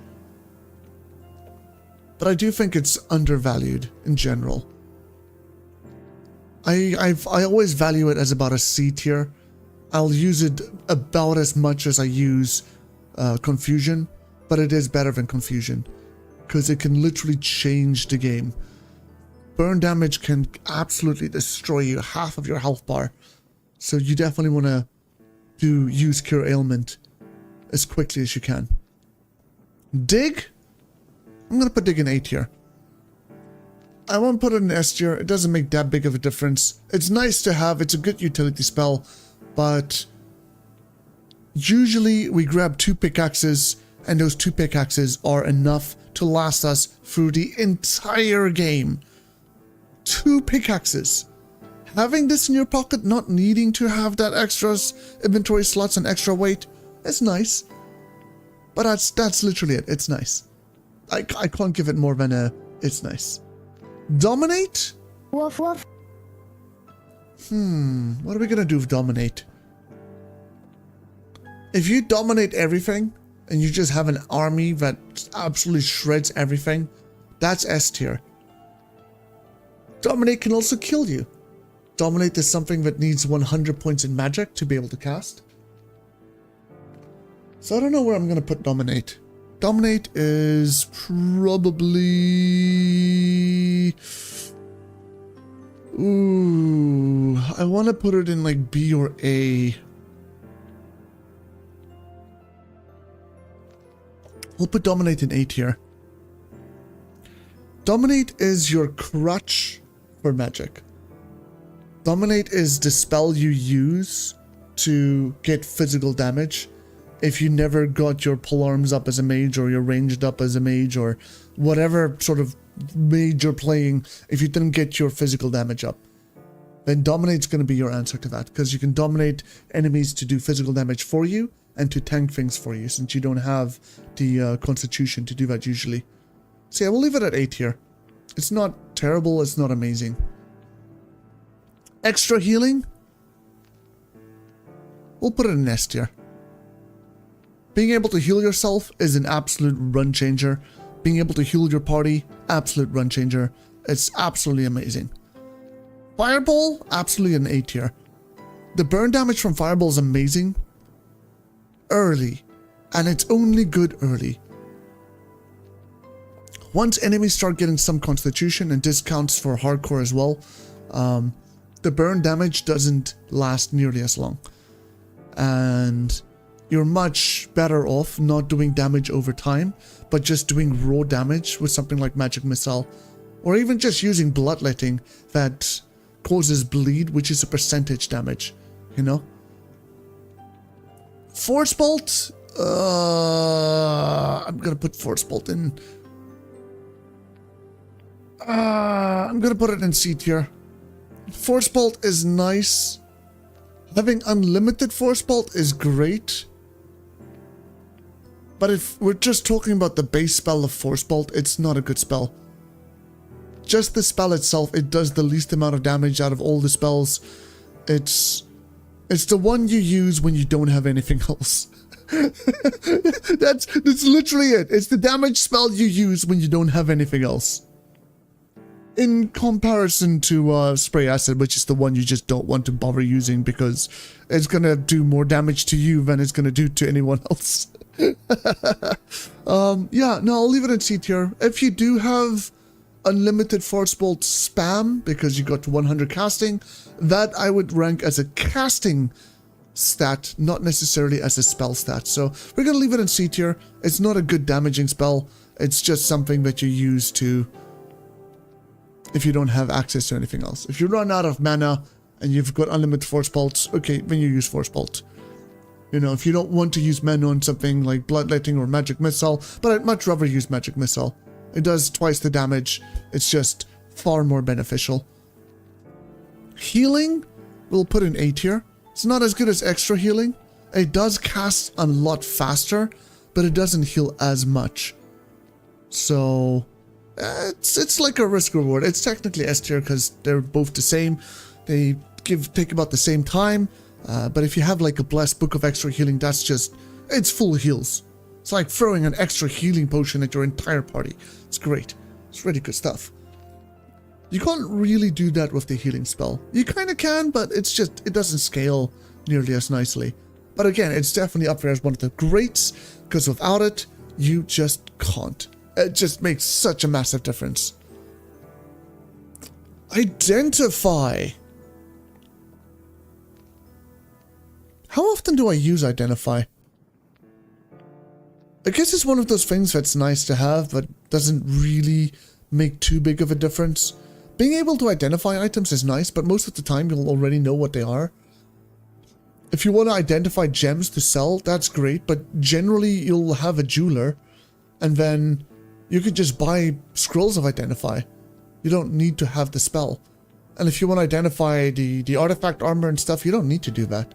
Artifact weapons, maybe if you want to do some repairs and enchanting, but you don't need to do it. So I'm going to put it in C tier. It's one of those things, it's nice to have. You can make use out of it, but it's not a game changer. Invisibility,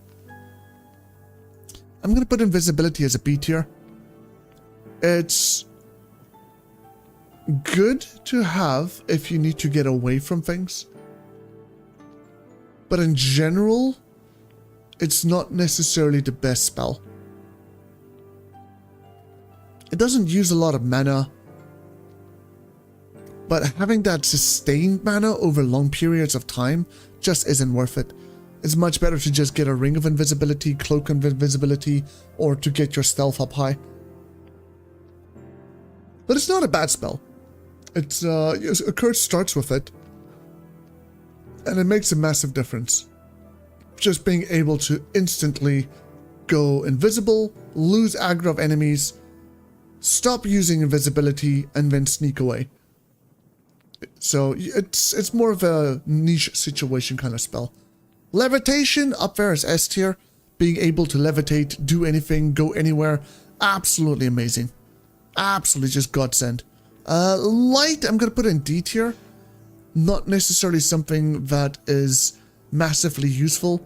If you need light, it's generally better to have a torch in your offhand. If for some reason you can't have a torch in your offhand, it's a good backup. But the problem with light is the orb it's an orb that floats behind you and follows you. And what I found through most of my gameplay is unless you're moving very slowly, that orb tends to just lag behind and you're just running around in pure darkness, making it pretty much useless. It's a crutch, it's kind of there, it can help a little bit in some situations, but it's not something that's amazing. It's honestly something I almost never use, literally ever. Lightning. I'm gonna put lightning as B tier. It does the same amount of damage as a fireball. It uses slightly, literally 1 less mana. It's not terrible, it's not great, it's a very baseline damage spell. I compared all the damage spells based off of the damage from lightning. Lightning's just very standard. Locking! Very useless. Very, very useless, but it has one good use. You can lock mimics. But you don't need the spell of locking to lock mimics. It's nice to have. You can also just use a staff. Only a staff is instant and you don't have to cast it. So it doesn't use mana, you don't have to cast it. I'd rather use a staff in the spell. And generally speaking, you don't always have to lock mimics either. You could just blow them up with magic as well. But yeah, I'm just gonna leave it right there in B tier. It's not amazing, it's not terrible. In fact, because of how niche it is, we should probably move it down to C tier, because it's only good for that one very specific situation. Kind of like with Identify, it's only good for one very specific situation. It's like Confuse, one very specific situation. It's not that great. Magic mapping, I'm gonna put it up in S tier. Being able to see the whole map. If a Minotaur spawns, you need to find the exit, magic mapping. If you are so strong you want to finish the game, magic mapping. If you want to see if there are secrets in the floor that you're on, magic mapping. If you want to find anything extra, magic mapping. If you're in a maze, magic mapping. Magic mapping gives you a lot of access to the world. You don't have to go around and explore everything. And if you combine magic mapping with a ring of warning, like take Gnomish Mines for example. If you know the layout of the mines, you can see each and every corner and you can see each and every single enemy. That's huge! That gives you the full tactical. You can choose what to fight, where to fight, how to fight, what you want to fight with. If you want to wait before you fight, where you want to go afterwards. It gives you all of that and more. Magic Missile, also up in S tier. It's probably one of the best damage dealing spells in the game, other than Bloodletting. Bloodletting is slow to cast, so we're talking about raw DPS. Magic Missile is there.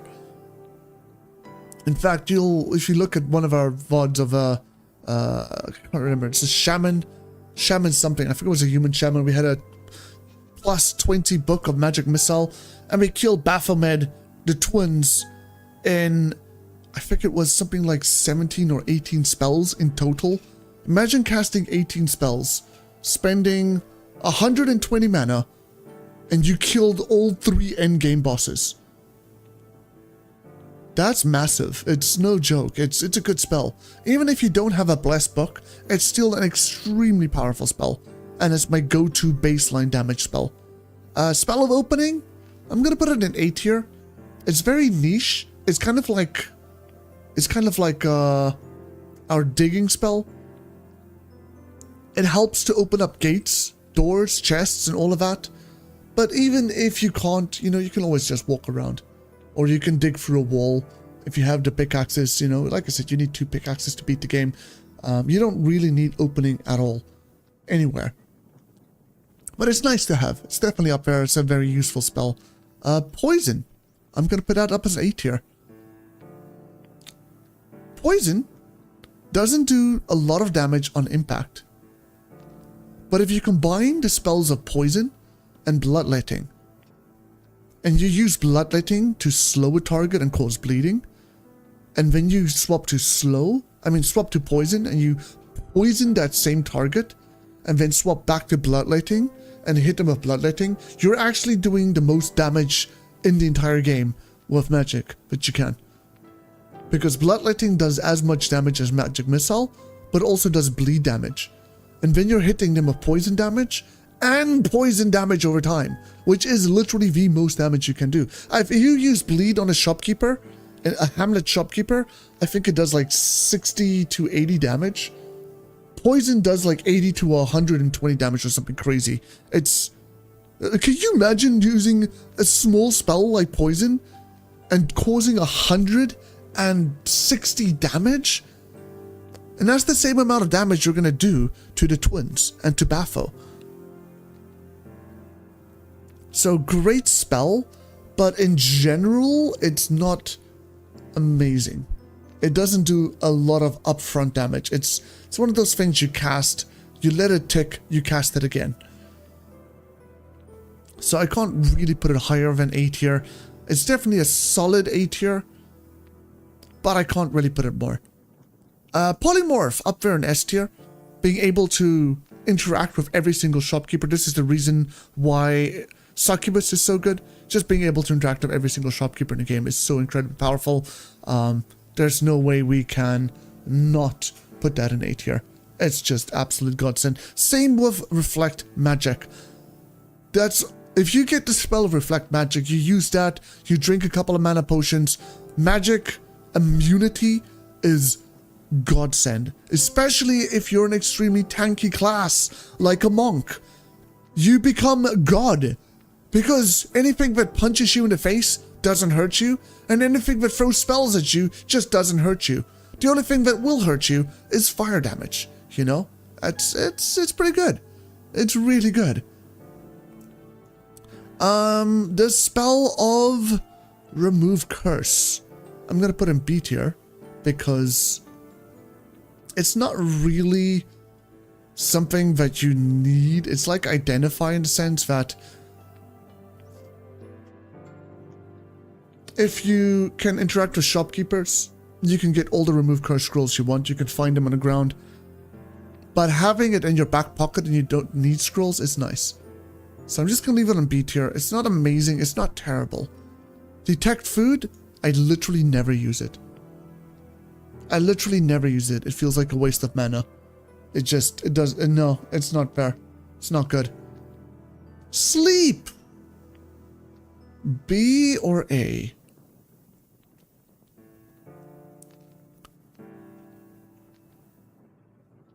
I'm going to put Sleep in B tier. The reason why I'm putting it in B tier is because it's actually a really powerful spell. You can put enemies to sleep. You can put all the enemies to sleep and only fight one. Take, for example, if you go to the ghoul prison. Use the Staff of Sleep, put all the ghouls to sleep, and then fight them one at a time, instead of fighting massive hordes. The only problem with this is it uses a lot of mana. And it uses a lot of mana really quickly. It's a very, very good utility spell. But it's also very niche. I'd much rather just fight things head on and take them out. But yeah, this is definitely somewhere between A and B. I'm not sure. I kind of want to put it in A tier because it is an extremely good utility spell. Yeah, you know what? We'll leave it in A tier. It is an extremely good utility spell. It's not average. It's something that you can use, but it's a very niche spell. It's almost like opening, and you know, it's like all of those. It's got its good use, but it's very niche. Slow? I'm gonna put slow in B tier. Slow is like cold, just it doesn't do any damage. It doesn't use as much mana. It's a really good thing to have if you need to fight the Minotaur or anything that you need to kite. But I'd much rather use cold than use slow. And I'd much rather use a Staff of Cold than use the spell slow. It's not that nice. It's just not that nice. It's nice to have in a pinch. It's one in your back pocket. It's better, it's more useful than some of the things down here. But it's not, I'd say it's like a baseline thing, kind of like how lightning's a baseline damage spell, you know? It's not going above or beyond. The Spell of Speed! I'm gonna put an A tier. A or B? I'm gonna put it in A tier. Speed can allow you to get away from the Minotaurs. It can also allow you to move really fast if you're carrying too many items, because it basically removes the weight from your backpack. You can just go at max speed, doesn't matter what. And having that capability is huge. Absolutely huge. Spell of paralysis. I'm gonna put it in B tier or C tier. We'll put it in B tier. It's like confusion. It's like sleep. But yeah, okay, with that in mind, I think we have to swap sleep and this around. Because it's like sleep, it's just better. Because instead of putting everything to sleep, you could just paralyze everything, and then you could just kill them. And they can't even react to it. And it's good against single targets, it's good against groups. It has a shotgun spread, so you can literally get entire groups of enemies. It's like an upgraded version of sleep. Yeah, I think that's what I'm gonna go with. Teleport, D tier. You know what? We'll put it in C tier. The reason I'm putting it to C tier, not D tier, is because in certain situations, like if a Minotaur is chasing you and you don't... the Minotaur is between you and the exit and you took too long, or if you're ambushed and there's like, I don't know, trolls and things and you're being cornered and you need to like escape, it's a good spell to have in your back pocket. But other than that, it's not really something that you'd ever really use. Now there's a bunch of spells that aren't here, like Elemental Focus, Arcane Mark, all of those really good spells. Those are all A or S tier. They're not here in this list. I didn't create this list. I don't have access to all the icons. But yeah, just keep in mind, Elemental Focus, Arcane Mark.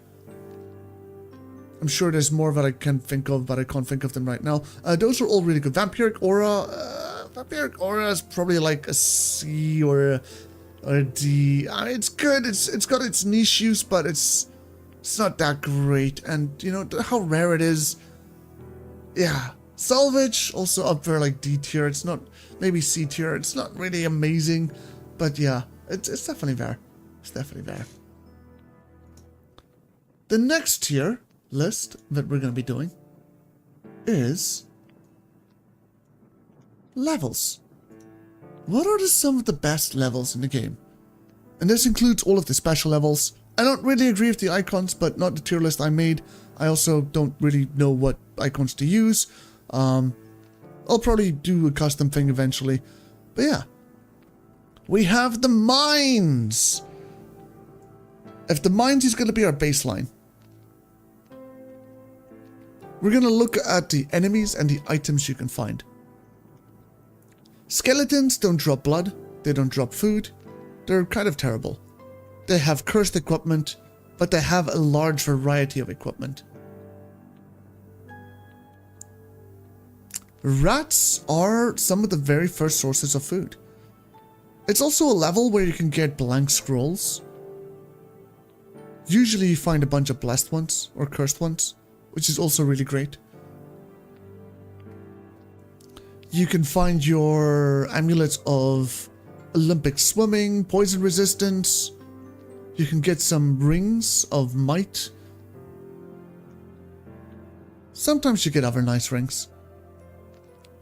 I don't know, we'll just leave it a solid B. It's a very... this is the baseline approaching Barony from the get-go. You know, it's not the craziest level. It's not really something too special there. It's not really dangerous. It's not really a high risk, low reward.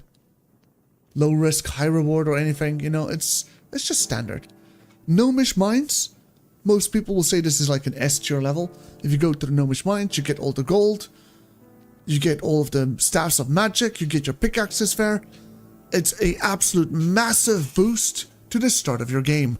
If you can clear the Gnomish Mines, a lot of people will tell you, you've won the game already. I disagree with that. I think you can completely skip the Gnomish Mines and have a very easy and smooth game regardless.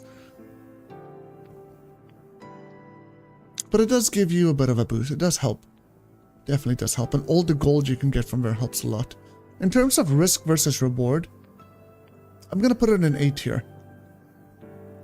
Because I don't feel like it makes that big of a difference. I'll literally start skipping Gnomish Mines every single time, if it's needed to prove it. It helps, but it's not S tier. It's definitely, like, it helps a lot, but it's not S tier. Okay, next one is swamps. Swamps?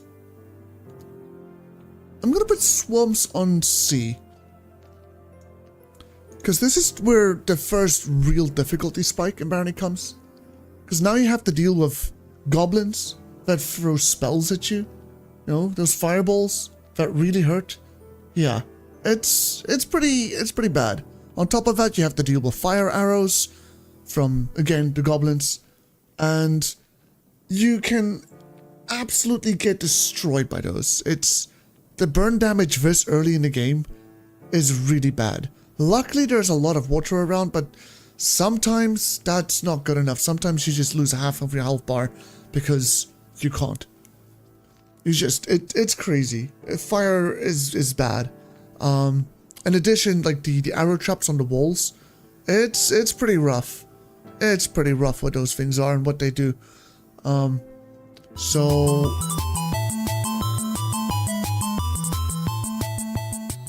Wow, you weren't kidding! Holy crap! Tier 2 subscriber Calb Does Stuff has resubbed for 10 months. Yo! Tier 2? When did you do that, Calb? What the heck? Let's go! I think you're the only Tier 2 sub on the entire channel. Absolute legend over there. Appreciate it, man. Appreciate it. Hope you're doing well. Hope you're doing good. Hope you're doing great. Yeah, no, I agree. You can't skip, but the gold is really nice. I can't resist that gold. That gold made such a good different. It's so nice to have. The gold is amazing. But you also don't really need it. The pickaxes, if I would go to Gnomish Mines for one thing, I'd go for the 2 pickaxes and that's it. That's literally it. There's no other reason why I would go there other than the 2 pickaxes if nothing else in there mattered. Even the helmet, the artifact helmet, isn't that great. It's pretty bad. Back to work? Yo, no worries, Calb. But yeah, the swamps. I'm gonna leave it in C tier. You don't get good weapons. A lot of the equipment is decrepit and bad. It's just not that great, and you have to start dealing with all the slimes. It's a nightmare of a level.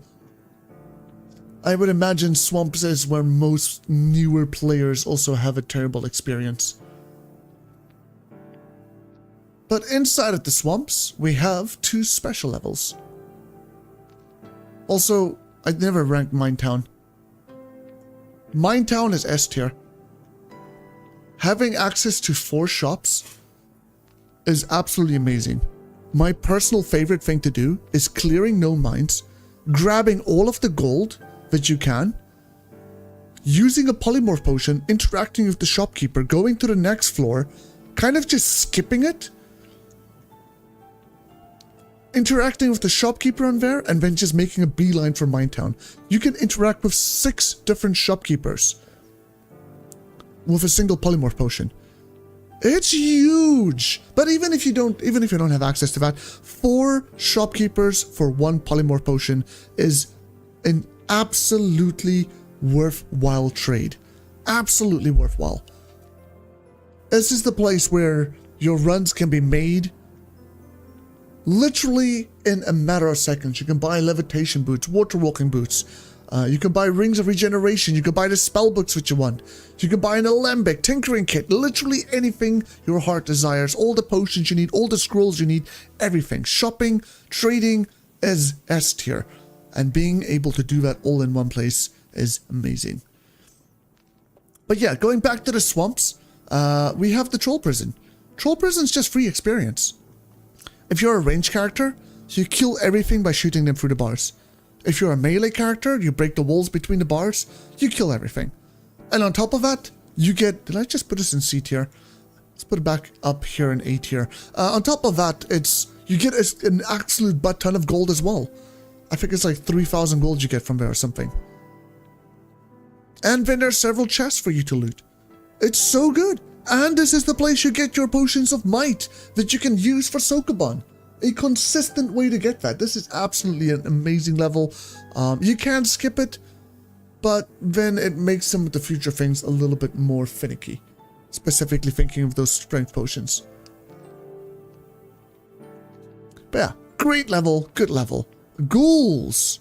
Ooh, where do we put ghouls? Ghouls isn't difficult. You get potions of levitation, you get the useless artifact boots, and you get a couple of chests. But more importantly, you get a butt ton of experience for clearing it. I'm gonna put it either in B or A tier. I kind of want to put it in S tier just because of how big of a difference it makes to your run. But how easily it can end your run because you weren't paying attention to your levitation wearing out, or just being overpowered by all the ghouls, or needing to have a bunch of healing potions to brute force your way through. That definitely takes away, that difficulty adds. Like, this is A tier because it makes such a big difference to your run, and it doesn't necessarily have as big of a risk. But if you think about gnomes being an A tier, then this probably has to go in A tier as well. Unless we're going to bring gnomes down to B tier. Then again, this doesn't make as big of a difference to your magic, and doesn't give you a lot of tools. It just gives you experience, that's it. Experience and levitation potions. Yeah, I'm gonna put it in B tier. It's only experience and levitation potions. You can't skip it. It does hurt a little bit to skip it, but it won't break your game if you skip it. Which brings us over to the desert. Now the desert, the labyrinth, is my least favorite levels of all time. It's a maze. The exits spawn in the most obscure places, and you'll literally spend an hour running around just looking for it. It infuriates me. I hate those levels. I absolutely hate them. On top of that, you have to start dealing with really tanky insectoids. Not a fun thing to do. Are they difficult to deal with? No, they're just tanky. So now you gotta do more effort. But mostly, I'm putting this in D tier because of the layouts. I don't like the layouts. You don't really get fountains anymore. You don't get sinks much anymore. The layout sucks. You can still get poisoned, still get burned. The poison sucks. It makes you puke. When you puke, you lose hunger. It's just not nice. It's not a pleasure. I hate those levels flat out. They're my least favorites through and through.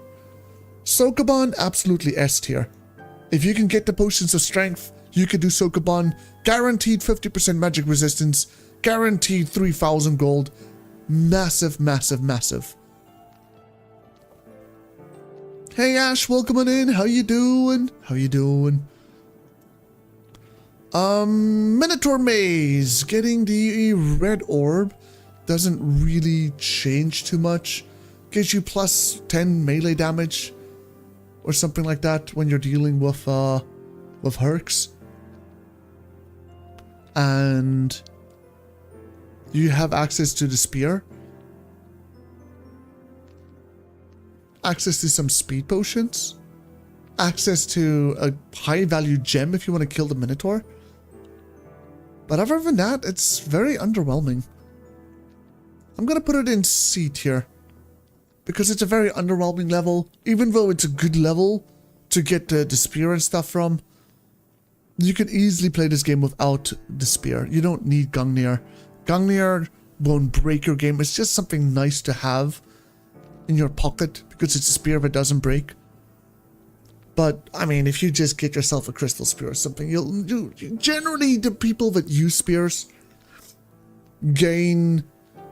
either don't want to use them, I'm thinking of wizard, or They get so many spears from the first floors, the mines, and then even more during the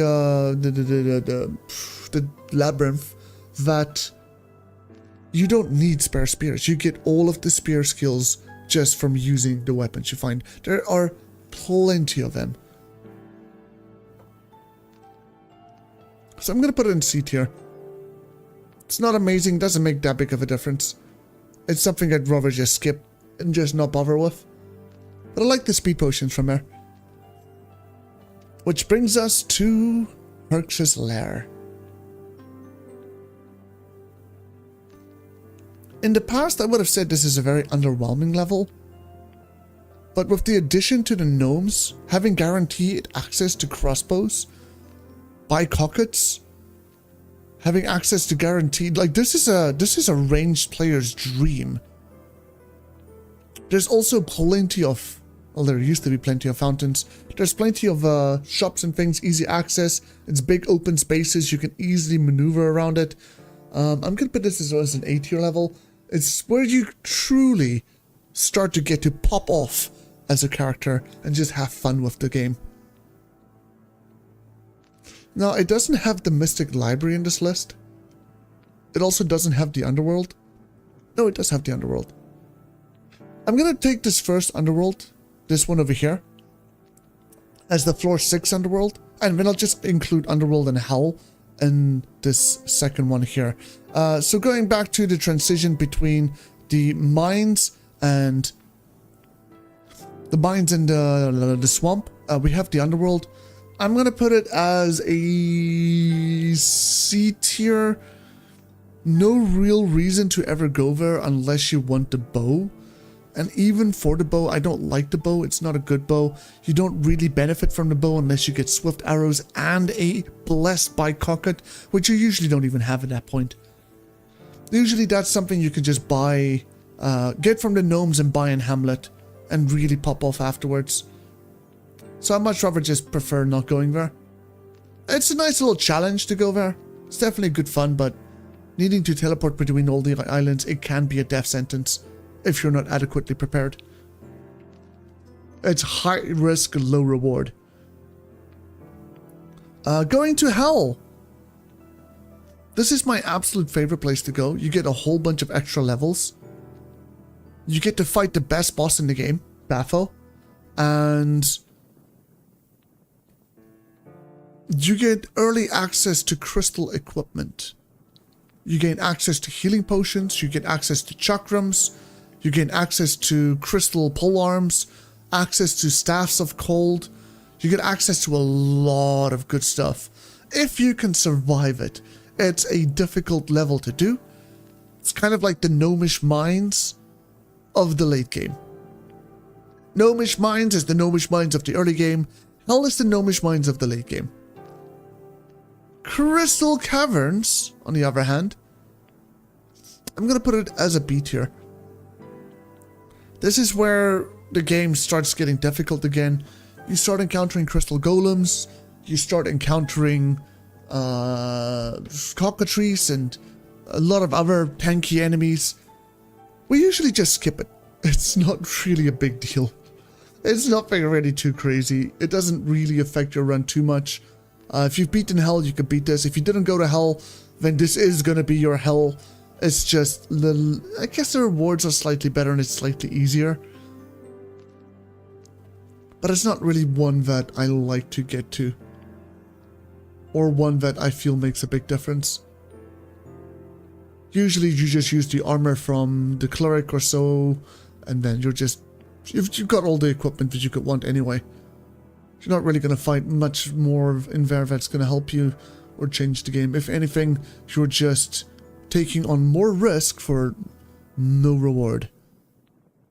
Cockatrice's Lair? I'm going to put it in D tier. Dragon Mail, having the regeneration is nice, but it doesn't change the game. At that point, you should have at least 20 healing potions, 5 extra healing potions, and be absolutely set to just beat the game. There's no need to get regeneration. It doesn't do anything for you. And you have to deal with all those kobolds, all the fire arrows, all the knockback arrows, all the bloodletting. It's a pain in the butt. It's not nice. The labyrinth, sorry, not labyrinth, the citadel. I hate the citadel. I'm also going to put it in C tier because C tier or D tier. I'm going to put it in D tier. I absolutely hate it. It's not a pleasant place to be. Getting cornered by cockatrice fair sucks. Getting cornered by vampires and the gangs of... it's just not nice. It's not nice levels. All the shadows you have to start dealing with, you know, it's... all the different rooms you have to run around and take a look at. It's just, it's a pain in the butt to go through there. It's one of my least favorites as well. The Crystal Caverns, at least, it's kind of open still, you know? Is it possible to evade the Citadel? It's not. Yes, we're teaching today. We're just doing tier lists. Nothing too crazy. Brahm's Castle. I'm going to put it in B tier. Because you can guarantee yourself water walking. It's never really needed to go to Brahm's Castle. He has an amazing cloak that gives you both levitation and mana regeneration. And you could potentially get into Vampire's Doublet and just become a mage god. But then you have one floor to have fun with it. And then you have to fight the boss. So it's not really a great item. It's very underwhelming. Doesn't make a massive enough difference. And usually you have water walking or levitation before you even get there. So I can't really put it anywhere. Hamlet? We're kind of skipping, but Hamlet, absolute S tier. You gain access to Alchemist, General Trader, access to armor, get all the potions, all the armor, all the scrolls, literally everything you could possibly want in the game is right here. Except for one thing, and that is a... What is it called again? I can't remember. The guy that sells the alembics and tinkering kits and other sorts of equipment, the utility guy. Yeah, there's no utility shop there. But you got everything else. Literally everything else. You could buy scrolls of charging. You could trade the orbs. You can trade the orbs, buy yourself feathers, legendary weapons. You can buy all of the potions, all of the blanks, remove curse, identify, literally everything. You can buy food. It's such a good place. Best shopping experience you'll ever have. Last but not least, and this is the one you've all been waiting for, we're going to talk a bit about the classes in the game. This one is going to be difficult for me to rank. And I've actually been trying to avoid this. I'm going to try and assume that anybody who is going to make use of this tier list has some basic skills in the game. This isn't a new player tier list. This is a experienced after 2,000 hours. What is strong? What feels good? What is fun? Kind of tier list. And we'll start off with Barbarian, as definitely an A tier. Barbarian is like a ninja. You're fast, you hit hard, you use the best weapon in the game, axes. It's definitely up there. In fact, you know what? We'll put it in S tier. Barbarians are S tier. The only thing they don't have is Constitution, so they don't have armor, but you start with blocking skill, and you start with a shield. So you can literally block everything except for trolls, literally out of the gate. Get your blocking skill up and never have to worry about any sort of real physical damage from threats. And even then, if you get to Legendary and Access, you can kite everything. It's a lot of fun and it's very strong. Definitely up there as S tier. Warriors, I'm going to put in B tier. Warriors don't really have anything special going for them. They've got armor, they can block, they've got leadership. They have constitution, unlike the barbarians, but they don't have dexterity. So they're not as fast. They're kind of like a slow, immobile tank. And you really feel it. It doesn't... And you also don't have access to taking out anything from range. Like, if a barbarian has to take on a troll, and you don't want to risk going in melee range, you've got tomahawks you can throw. And then you just pick them up and you throw the tomahawks. You can weaken things from afar. Warriors don't have that. They need to find a separate sort of ranged weapon. So if you have to deal with a spellcaster, good luck! Because what are you going to do? You don't have any range access. It's just, it's not fun. Healers. Ooh. They've got a little bit more of a rough start. But I'm going to put healer in S tier as well. Having access to the healing spell from the get-go is humongous. And in addition to that, you have constitution as a growth, and you have intelligence. So you can become a really good mage, and you become tanky. Tie that in, get a single piece of armor, and start blocking things. You're basically playing barbarian with less damage. That's just unkillable, because any damage you do end up taking, you just heal. The moment you get yourself Force Bolt or a Fireball spell, you just become an absolute menace to society. And on top of that, your casting skill is very high. So your mana regeneration starts off very high. It's really good. It's really good. This is my go-to for any multiplayer runs where there's a high ping, high latency. Because if I do make mistakes with my blocking timing and all of that, I can make up for it with the heals. And generally, you just become absolutely insanely powerful. Rogue. In terms of range classes, Rogue is my favorite. I'm gonna put Rogue up in A tier. Some people will disagree with this. But again, I'm talking out of the view of experience. And there's some experienced players that will still say Rogue is just ninja but worse. You're technically not wrong. But ninja is more of a melee character. Rogue is a range character. The big thing about Rogue as a range character, a range class, you start with I think 50 or 60 stealth. That's huge! That's absolutely huge! It's one of the reasons why ninja is so strong as well. You know, the high stealth. The thing about Rogue is you also start with tinkering skill and a lockpick. Once you get to the swamps and you see all of those arrow traps on the walls, you can lockpick those arrow traps and get the arrows.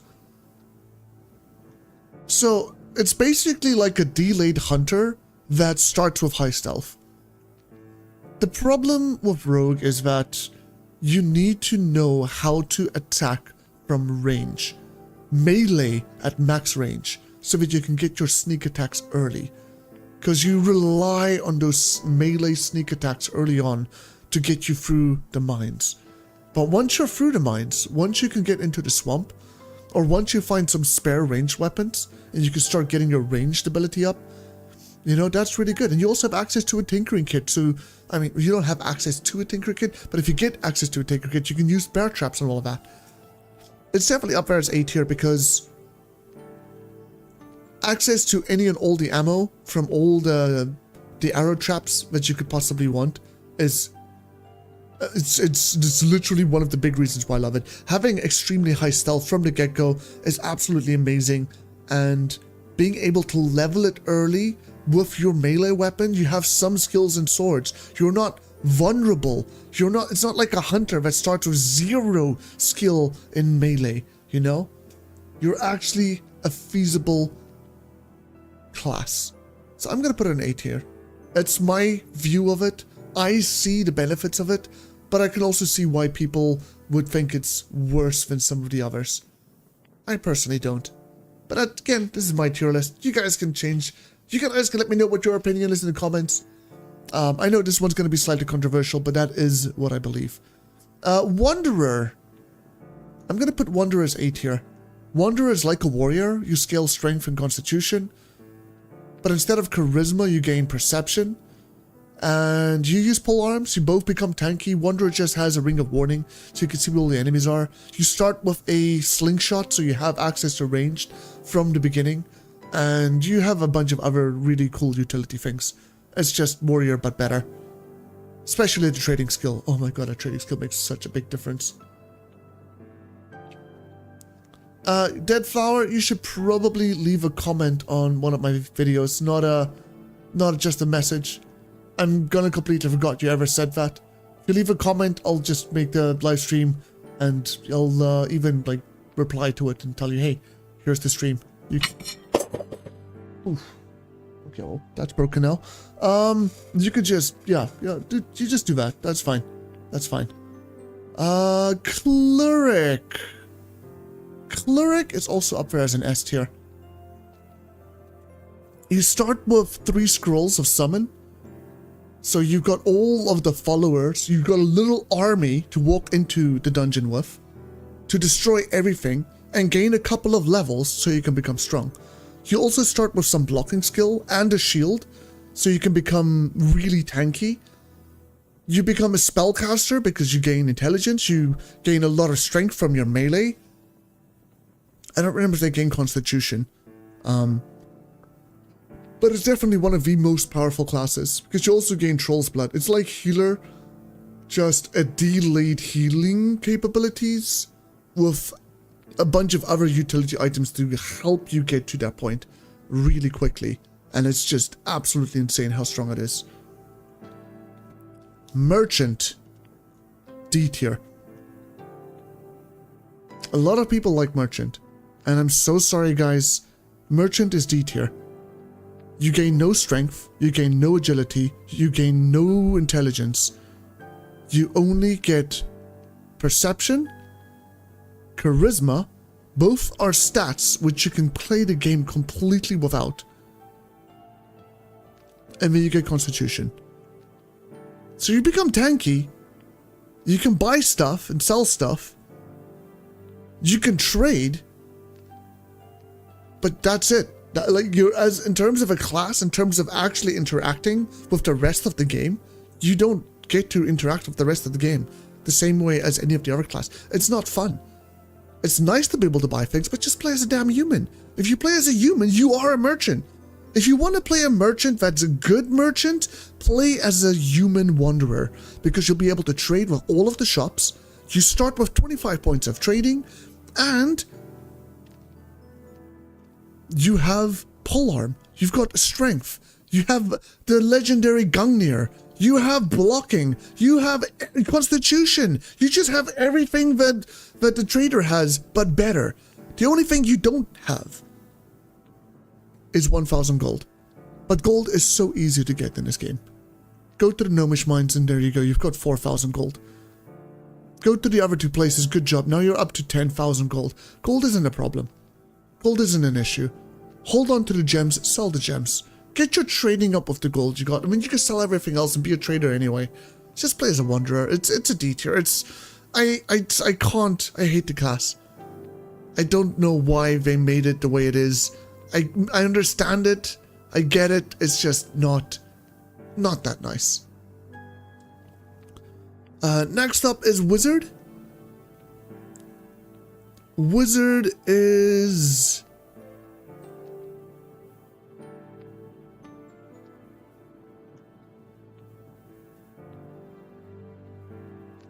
Wizard starts with the spells of Fireball, which is absolutely amazing in the early floors, and Cold, which is good against anything that you want to kite.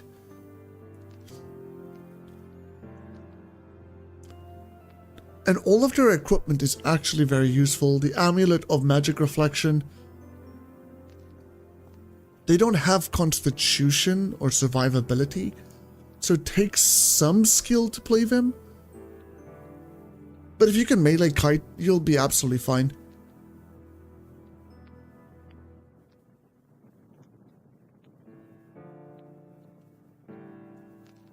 I'm just not sure if I want to put Wizard in A tier. If I want to move that all of those other things that we mentioned before down a bit. Yeah, you know what? I think that's what I'm gonna do. We're gonna move all of these down.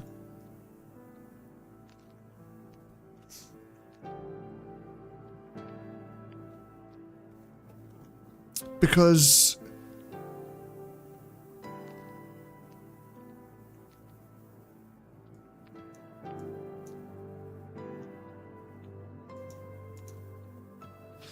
yeah, I think this is how we're gonna go about it. I still think Cleric is more powerful than a healer, because you can still find the spell of healing, and having Troll's Blood and healing over time, that's absolutely fine. You also have potions of healing to help out, and like I said, you have an army to get you started. A healer doesn't have anything. You need to somehow find a piece of armor or gain a couple of levels first before you can start actually snowballing. Barbarian could probably still go to S, but due to the lack of con, I don't know. We'll probably leave them in A. You are squishy.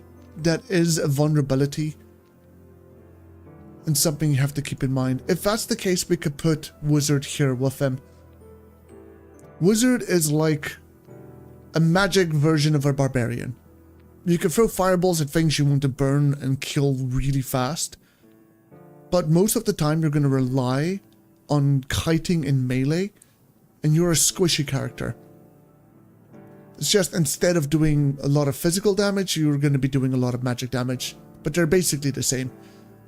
Your starting equipment is better, and you have an easier time in the Gnomish Mines due to your magic reflection, and you can potentially go down the route of blocking as a wizard as well, so, you know, they're basically on par in that sense.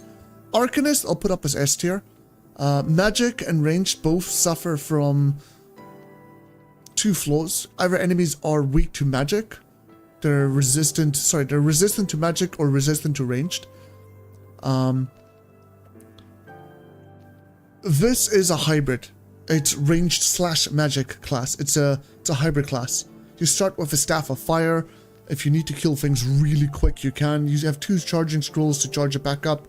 You have a Staff of Opening to get through chests and doors, gates, all of that other stuff that's in your way. You start with the spell of Force Bolt. Not a great spell, but it's a good spell to get you started in your magical journey. You'll eventually learn the spells of Cold or Slow or Bloodletting, and basically be able to kite anything infinitely and take no damage while dealing a ton of damage. And if you're out of mana, then you always have access to your crossbow and fire arrows to basically burn enemies or deal physical damage to things that are resistant to magic. And you'll still be able to slow the things, you know? It's a really solid, good class. The only problem with it is it requires a bit of resource management. You need to use your magic and your range. You need to use all of your tools in a very efficient way, or else it's just not gonna benefit you too much. Joker starts with a Ring of Levitation. You don't need levitation. You can cheese with levitation over the pits and voids and all of that. But in general, Joker isn't really special in any way. I want to drop them down in C tier. They're not useless. That Ring of Levitation is more useful than being able to trade. Actually, arguably, no. Being able to trade is more useful than the Ring of Levitation. You don't have any special stat growths, but you can go down magic, you can basically do whatever you want. You just won't be good at everything. Or anything specific, for that matter. So it's either a C or a D tier.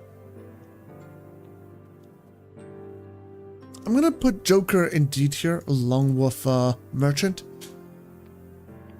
Because if I have to choose between Joker and Merchant, I don't know which one I'd want to choose, but I'd probably go with Merchant just for the sake of being able to trade. And you can trade as a Joker, like nothing stops you. But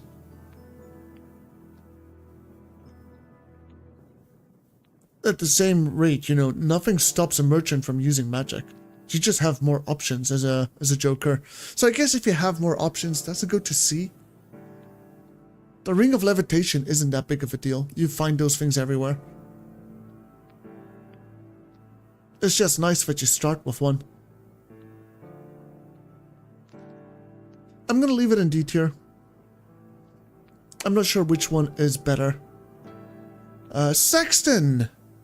Ooh, Sexton is definitely up as S or A.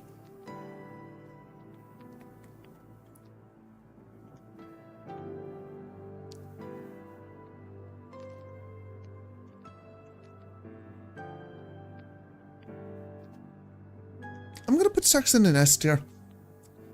The reason why is you start with 3 chakrams, so you do throwing weapon damage, which ignores, I think, like 50% of armor. So all the skeletons, all the enemies in the early floors that are resistant to ranged attacks aren't really a problem. You could just take them out, no big deal. And then you use your spell of sleep, you put everything to sleep, and afterwards you just pick up your chakrams again and start yeeting them at them again. You know, you also start with the spells of opening, which is a nice utility spell to have. And you also start with the utility spell of locking, which is nice to have.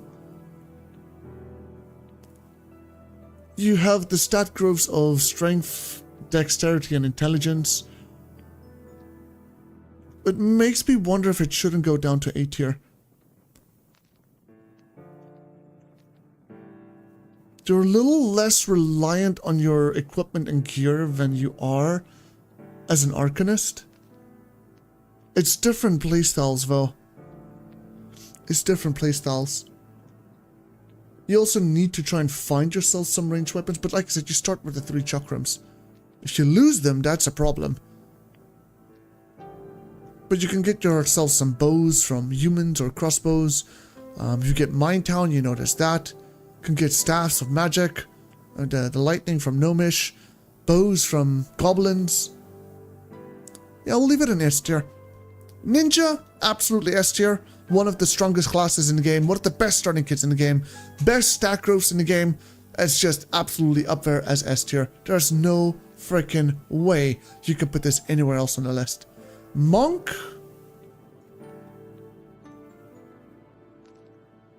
I'm gonna put Monk in C tier. It's the tankiest class in the game. And you can do damage. But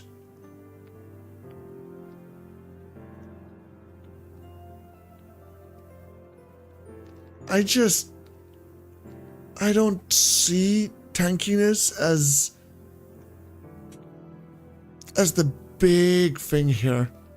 Unarmed isn't the best melee skill that there is. In fact, if I remember correctly, you do a little less damage to the bosses with unarmed than you would with weapons.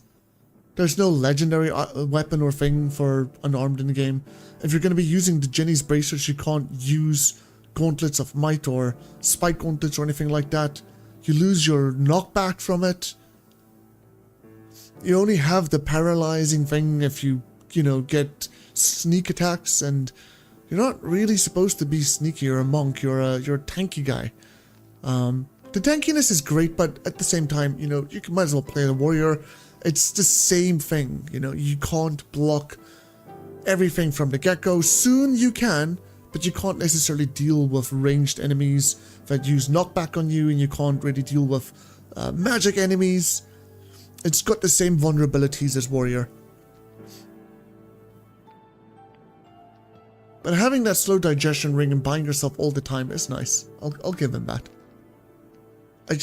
I can't see them higher. You don't have as much of a versatile toolset. You just have tankiness. That's it. Tankiness and time. Conjurer. Having a minion that can do everything for you, being a tanky mage, kind of sounds a lot like healer, only with healer,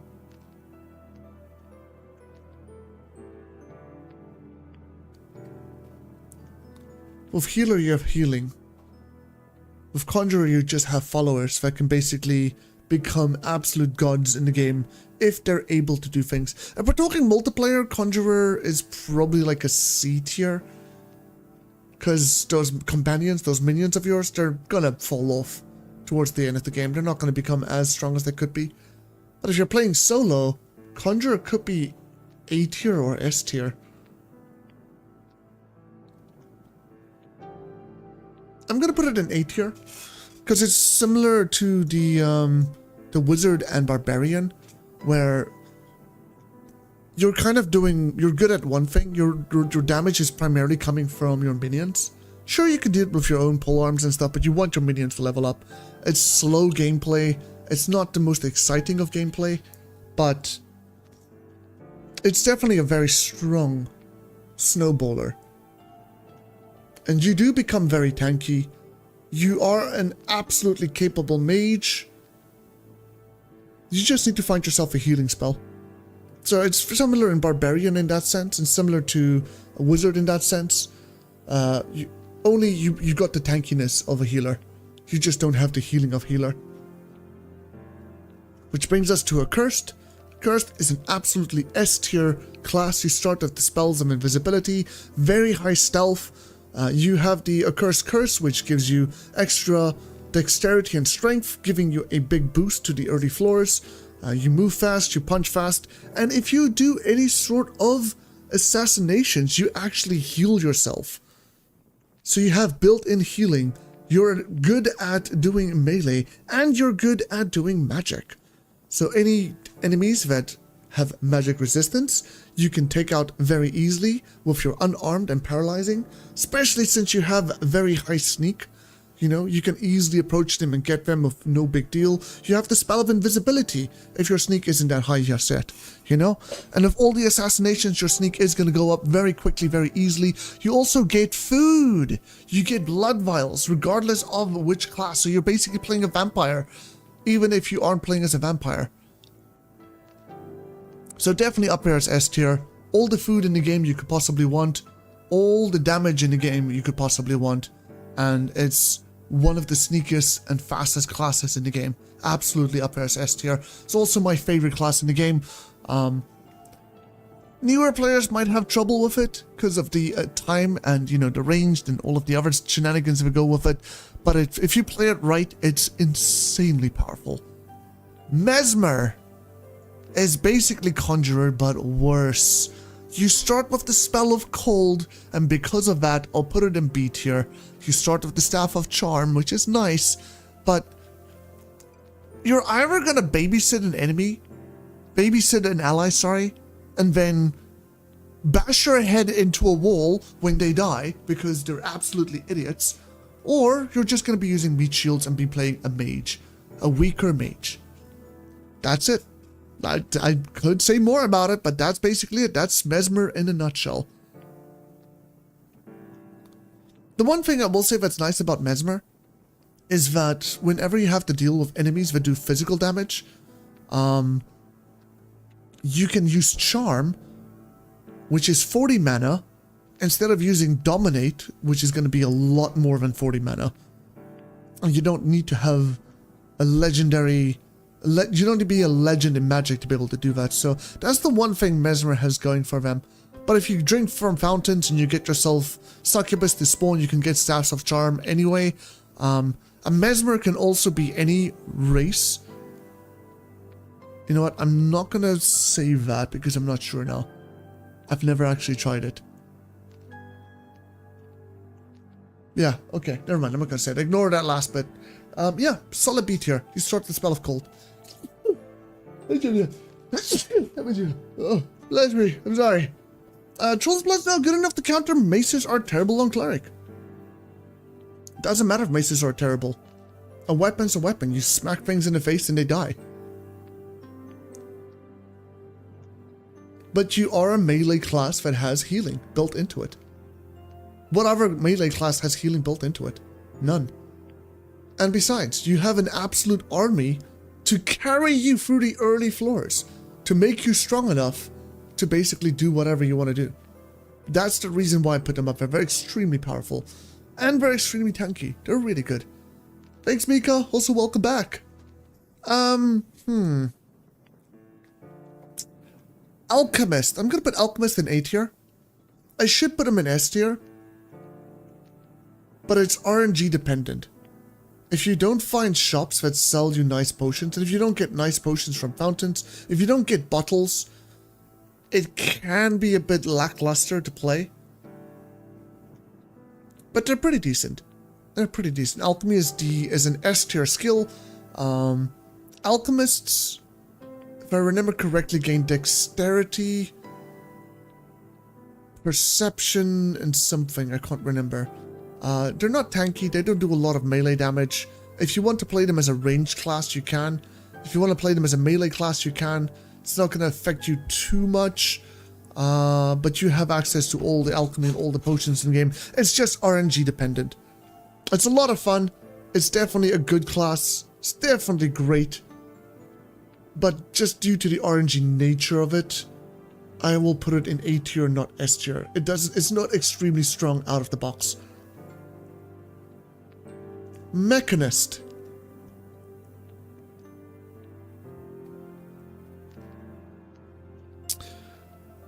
Ooh, where do we put Mechanist? Mechanist is a tinkering based class. If you like to set up turrets and play the game slowly, I can see how Mechanist can be nice. Because you basically just set up a kill room, throw teleport traps at enemies, and bada bing, bada boom, Bob's your uncle, everything's dead. And then you throw a teleport trap down and teleport yourself back, you know, you just do all the looting and stuff. It's a very slow, and because of that, kind of boring playstyle to me. I won't deny its powers. And if you play a Mechanist as a ranged class instead of just going pure turret based, using the turrets as like a backup, and then basically trying to kill everything with your bows and getting your bows leveled up, repairing your bows and doing all of that stuff, yeah, Mechanist could probably be A tier. But I think because of how dependent you are on scrap for all the turrets and dealing with the weight issues and all of that, I want to put Mechanist in B tier.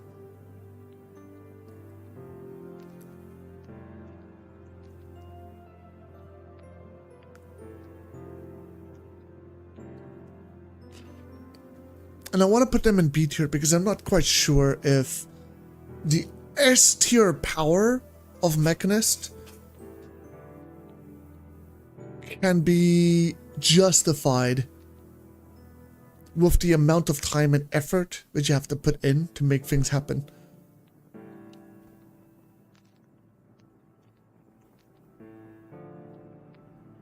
Don't get me wrong, Mechanist is S tier when it comes to pure strength and capabilities. Those turrets will shred everything, but you can't fight the boss with the turrets. Well, you can, but take for example Baphomet, you know?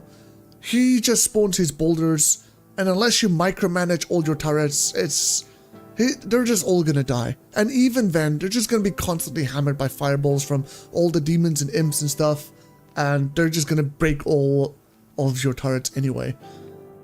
And it's the same thing with Herx. He just spams your turrets with lightning.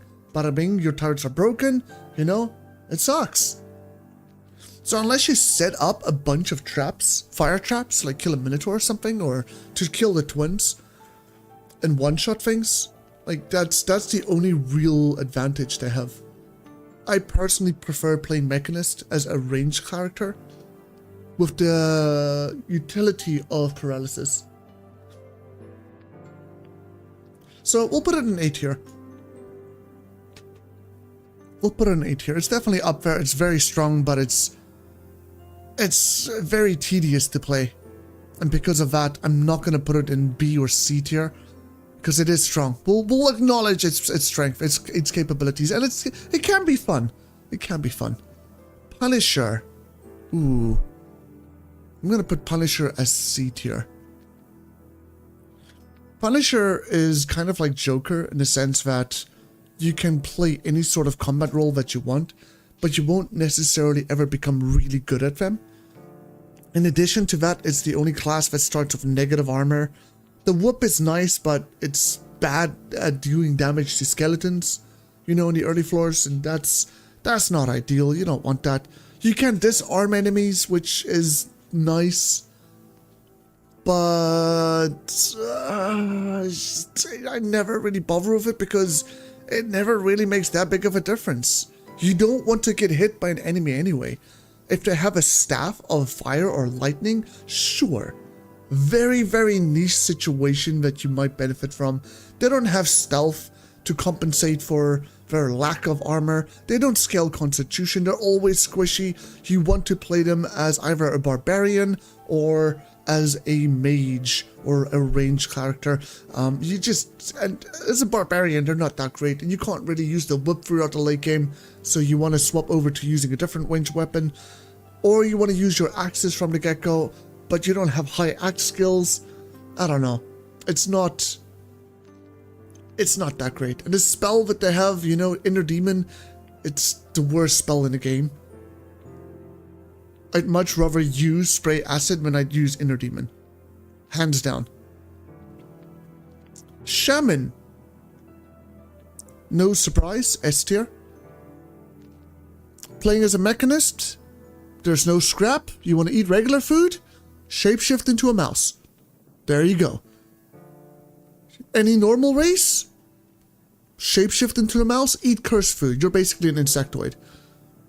Need mana regeneration? Shapeshift. You can literally do anything and everything as a shaman. You are a tanky melee god if you're a troll. You are a absolute badass mage. The best mage in the game, might I add, if you are an imp. Rat form gives you speed if you're ever like really slow or you have slow allies. You have access to the speed spell basically out of the gate. You have Troll's Blood to heal you in troll form. You have everything. You literally have everything. You are everything. It's up there. I don't think too many classes can compete with it. And then there's Hunter. In terms of a ranged class, I will put Hunter in B tier. There's nothing wrong with Hunter.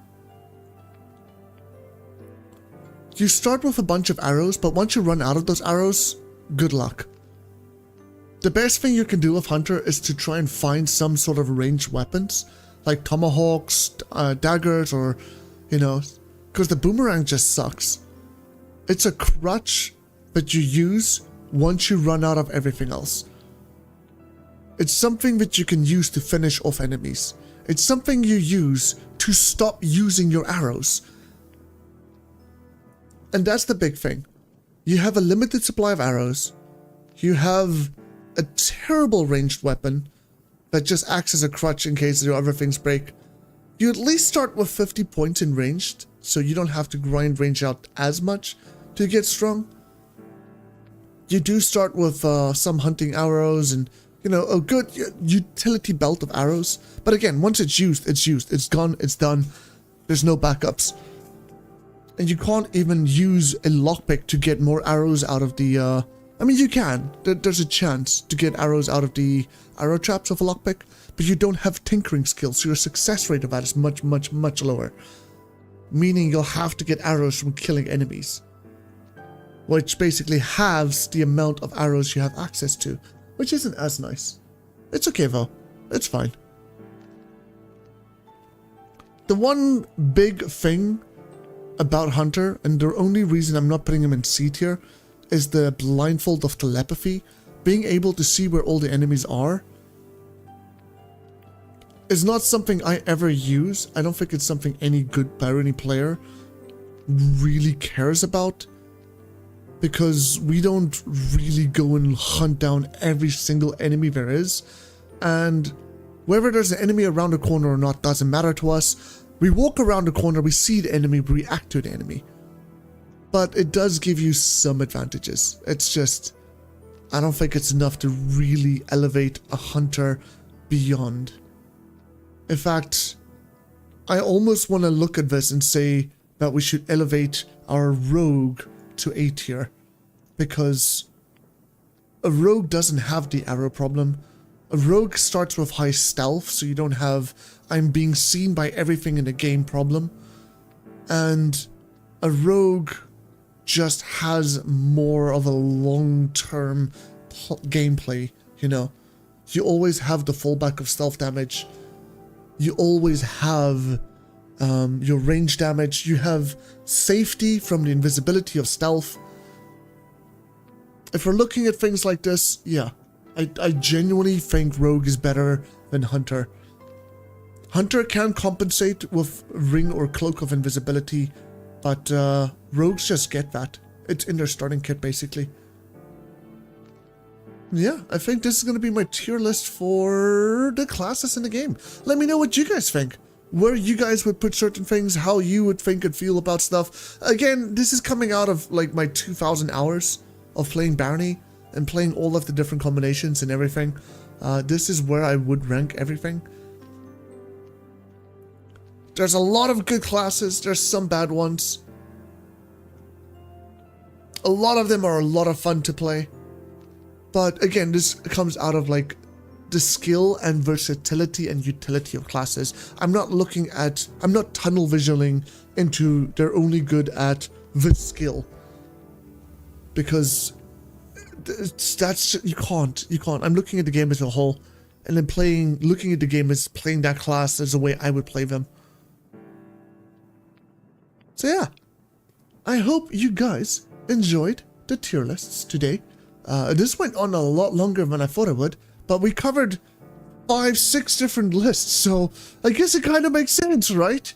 What I'm gonna be doing maybe over the next 2 days is I'll probably make dedicated videos of this.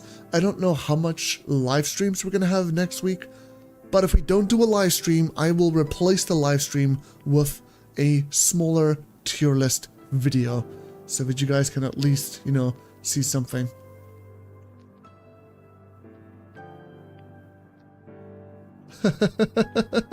Yo, Jay, that's really funny, man. That's really funny. Just put them all in D tier. They're all bad. All the classes suck. Doesn't matter what we play, we always die. Oh, man. You know, interesting enough, Jay, whenever I play a Mesmer, which I put in B tier, my runs are cursed. I just die left, right, and center, and it's just a terrible experience. I don't know why. Every single time I play Mesmer, it's exactly in the way you describe it. We should totally just dump it down into D tier, right? Right? Yeah, that's no way. Oh, man. Okay. I need to clean up the broken cup that is over here, unfortunately. So I'm going to go do that now. I'm going to end the stream. I hope you guys enjoyed. Please share this with anybody who you want to share it with. I will make some custom markers for all of you so that you can easily jump throughout the live stream. But again, like I said, I will also bring out individual videos of this so that you can look at the tier list in their individuality. I think a lot of people would appreciate that. So yeah, that was a Barony tier list stuff. We still need to do a couple more tier lists, but I don't know. I don't have anything set up for that. It's stuff that kind of only popped into my mind later, like the artifacts and, you know, weapon types and so on and so forth. But it's fine. Whip is bad against skeletons. When Incubus gets Arcane Mark, Vampire gets Bloodletting is crazy. Yeah, it's true. It's true. Where did I put Punisher anyway? Yeah, I put it in C. Yeah, exactly. Punisher's in C. It's not just because of that Inquisitor. It's also because of the, Did I miss Inquisitor's message? Or is that recent? No, that's recent. Okay. Yeah, no, I agree with C. It's just, you have absolutely no armor. You take more damage than enemies even deal to you because of your negative armor. You can't really equip any of the helmets that the skeletons drop because, well, then you're basically getting rid of your mask. You can use the whip to be safe, but it deals basically no damage. It's just terrible. The Ring of Conflict doesn't really help. You can use it to distract enemies, but then you're sacrificing skill points. Like, it's just, I don't know, it's a cluster. It's a clusterfuck. I don't like it. It's a fun class, but it's just not It's not really good at anything. It's not great at anything. It's got a whip, that's it. You can disarm enemies, that's it. That's the only real thing going for it. The mask, giving you access to mana regeneration, is nice, it's helpful, but it's not... You don't really have the spells, anyway. Until you find spells, you can't make use of that. Anyways, my name is Lyciant, and I will catch you again on Wednesday.